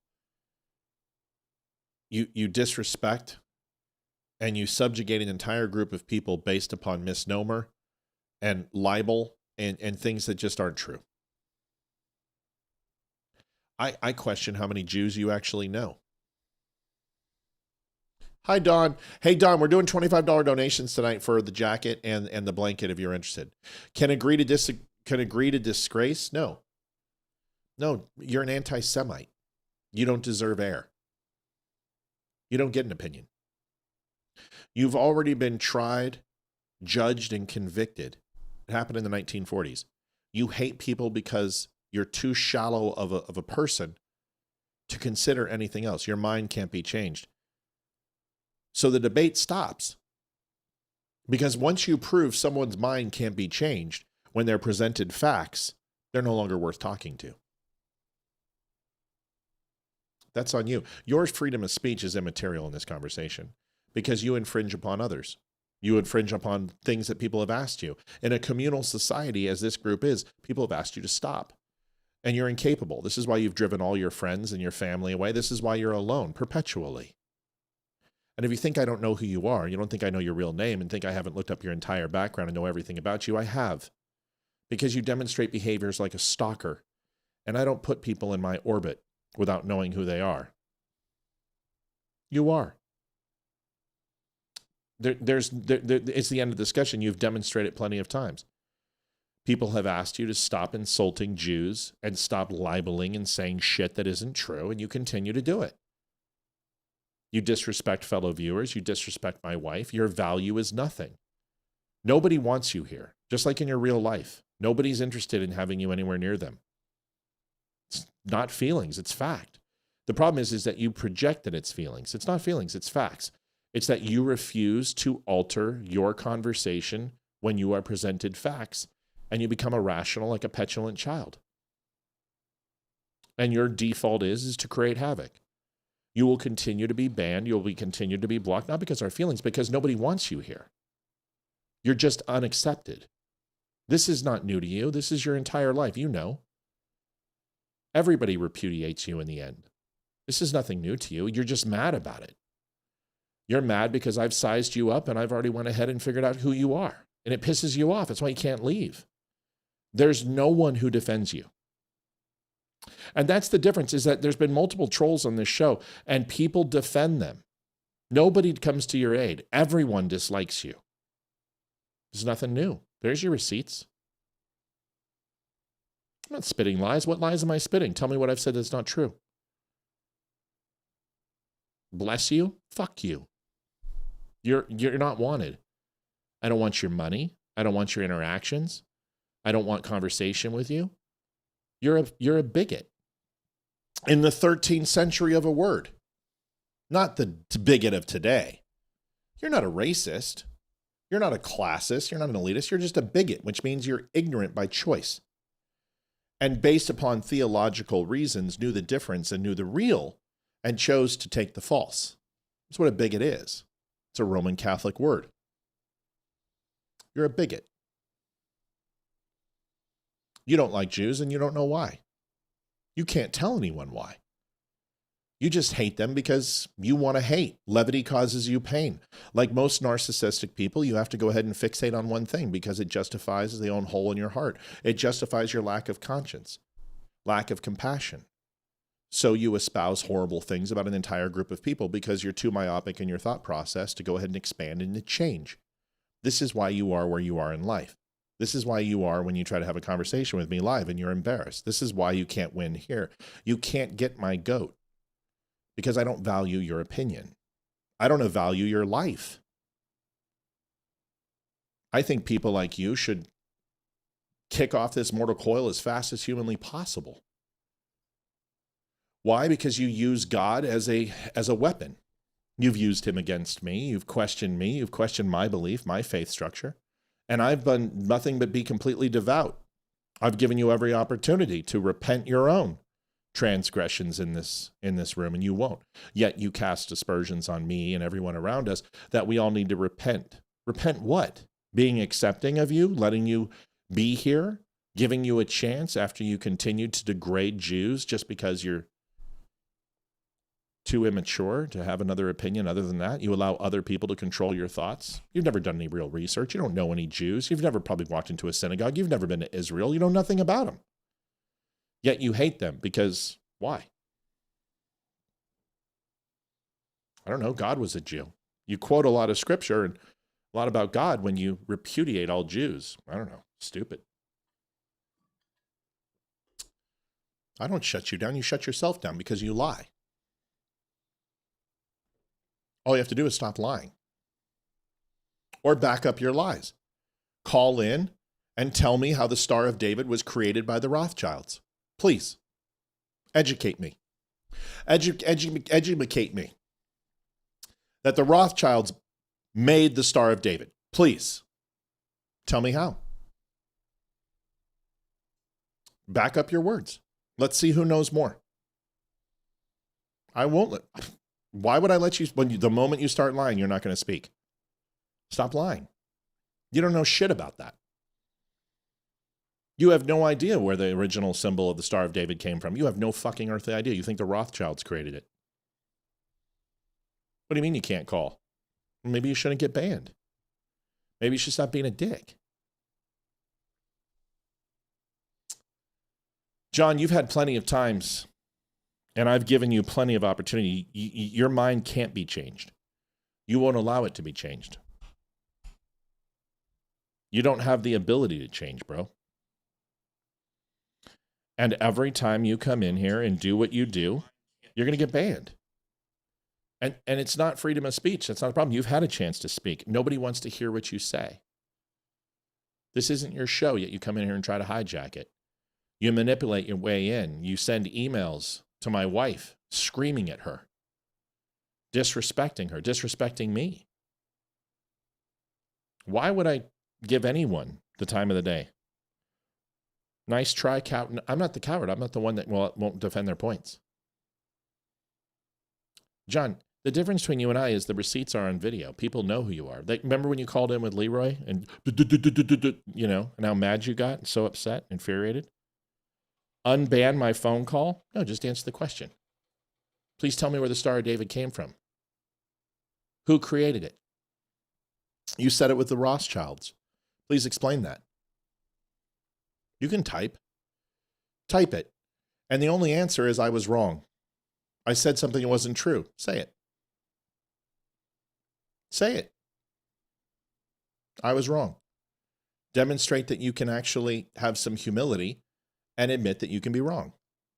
Go ahead. I'll wait. I'm waiting on you, Bubba. You can call me a coward all you want. It's immaterial. There's nothing you can say to me that I don't value your opinion. There's nothing you can say. You can say everything you want. You've tried. You fail miserably, but everything I say seems to infuriate you even more because I'm spot on. And you know I am. Say it again. The only one lying here is you. The only one who's a coward is you. Say you were wrong. You said the Rothschilds created the Star of David earlier. It's a blatant lie.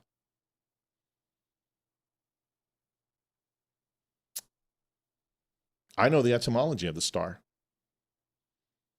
I know which groups of people actually created it long before. I know which groups actually accepted it as the symbol for the Israeli flag. And yeah, the Rothschilds were a part of that, but that doesn't mean they created the Star of David. But you can't admit you're wrong. And what you're doing right now is scrambling to find it online and try to give yourself some ammunition because you don't know. You're not going to figure it out because you'll never say the words, I was wrong.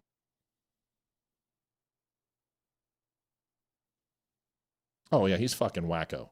He's completely a loon. Completely a loon. I mean, the guy's created how many accounts to be here? Constantly spams, gives money to the show.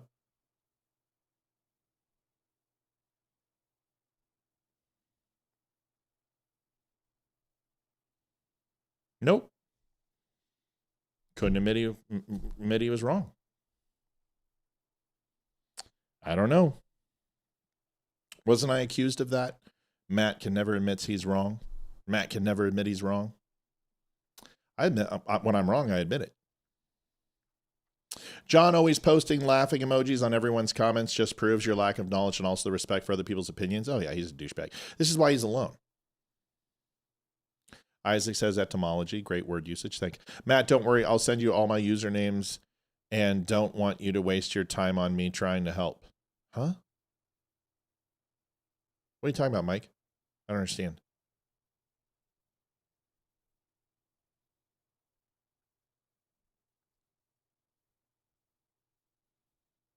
Mike, I don't know what that means.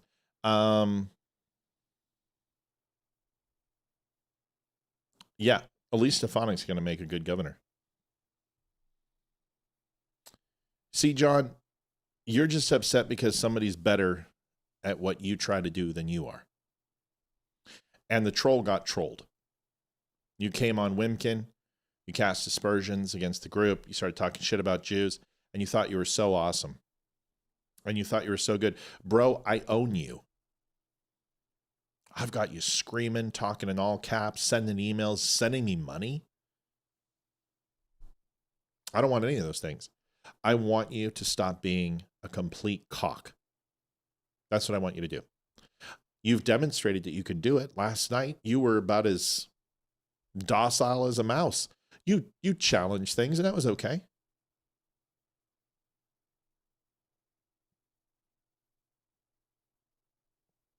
Everyone knows what you're doing. Oh, I don't care, Mike. I don't. You can have multiple accounts.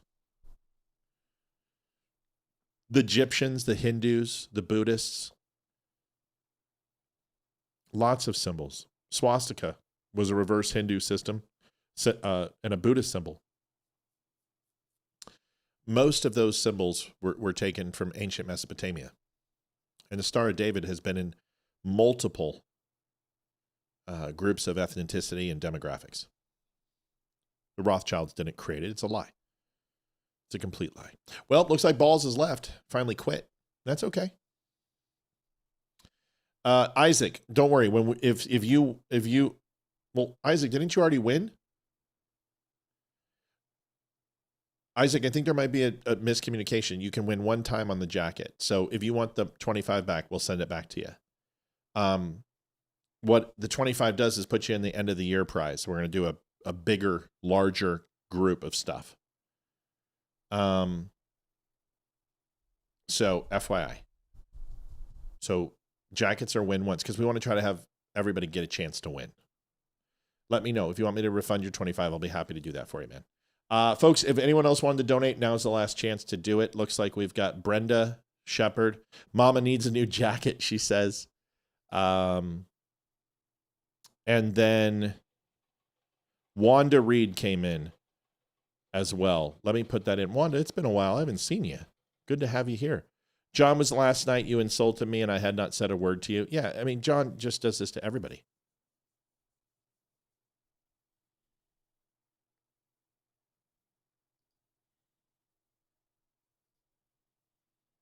So let me put these two in here and then I'm going to go. The person who was supposed to help my daughter's friend drive home, she was drunk.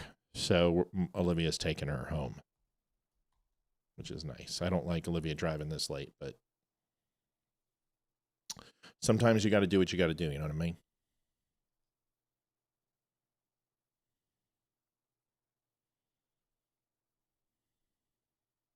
Listen, John, the only thing I'll say, and I know you're still listening, is I want people to try to get along.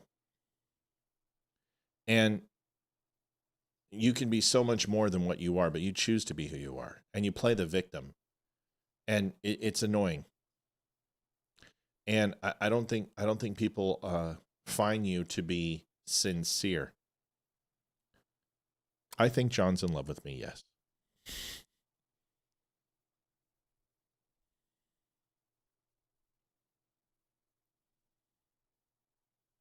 Isaac wants to be for his wife. Yes, that's true. That's what we can do. That's a good point. Yep. No, that's a good point. I just want to make sure everyone feels like that, they get a chance to win. And I listen, if I could give 100 of these away, I would. I can't. But we're going to keep doing this until everyone's happy. Let's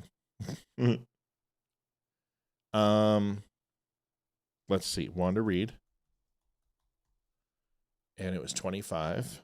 Get you put in there. Good night, Deborah. God bless. There's Wanda. Thank you, Wanda. And then, we had another one. There's Wanda.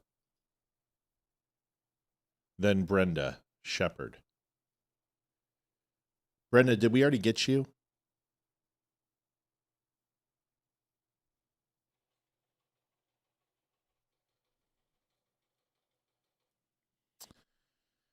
Brenda, did we get you? I don't know if Olivia did. Let me call Olivia. I think we got you, but it's a blur right now. It's been a long week. Good night, everybody. Yeah, don't feel like you need to stay. Saw a post from Trump today, and it sounds like he's considering nuking the filibuster. Yeah, we talked about that last night, Dawn. Yeah. And the question is, does he have the votes? Leroy and I were back and forth on it. Hey, did you take care of hello? Yeah, did you put in Brenda Shepard where she put Mama needs a new jacket? No, I did not. All right, I've got it under control. Love you, bye. All right, so if you're going to vote or put it in, now's the time, folks. I'm going to be gone. I'm leaving. And incredible numbers, guys. I love you. Thank you so much. That really helps. I really like this. Once a month, we get to fundraise and do it right. Brenda Shepard, donate 25. Not if Rand Paul and Massey vote against him. I missed some of last night's show. Well, Massey can't. Massey doesn't matter because it's Senate. So it's Rand Paul, Massey state legislature. So honestly, it's people like Lindsey Graham. It's people like Lisa Murkowski. It's the usual suspects. Would they vote against Trump? So all I know is they need to redistrict every single red state because liberals are coming, and they're going to cheat any way they can. Well, the senators are going to need it, but they can vote it back into place. It's just stupid. I'm so sick of politics. This is not the way it was designed to be. The Constitution has become so convoluted and such a mess. You know what I mean? And there's just too many parliamentary rules. This is just like Magna Carta. This looks like the magistrate, you know? This looks like England. We're just missing the powdered wigs and the rosy cheeks and the shitty disposition. Folks, I really appreciate the show tonight. And to Jonathan, listen, man, why don't you just come in here and try not talking shit about the Jews for 2 minutes? For 2 minutes. Just try. Make an argument. Make an argument except for the USS Cole, the Rothschilds, the porn industry, the banking system, the USS Liberty, 9/11 and the dancing Jews. Just make an argument. But honestly, I hope you're so pissed you never come back. That's what I would really like, because I think that's where you're at.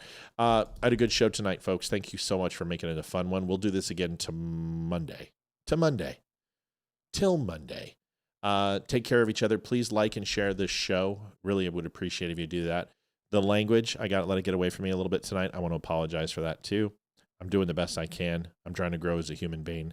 I don't do it too well, but I'm going to work on it. Bobby, love you.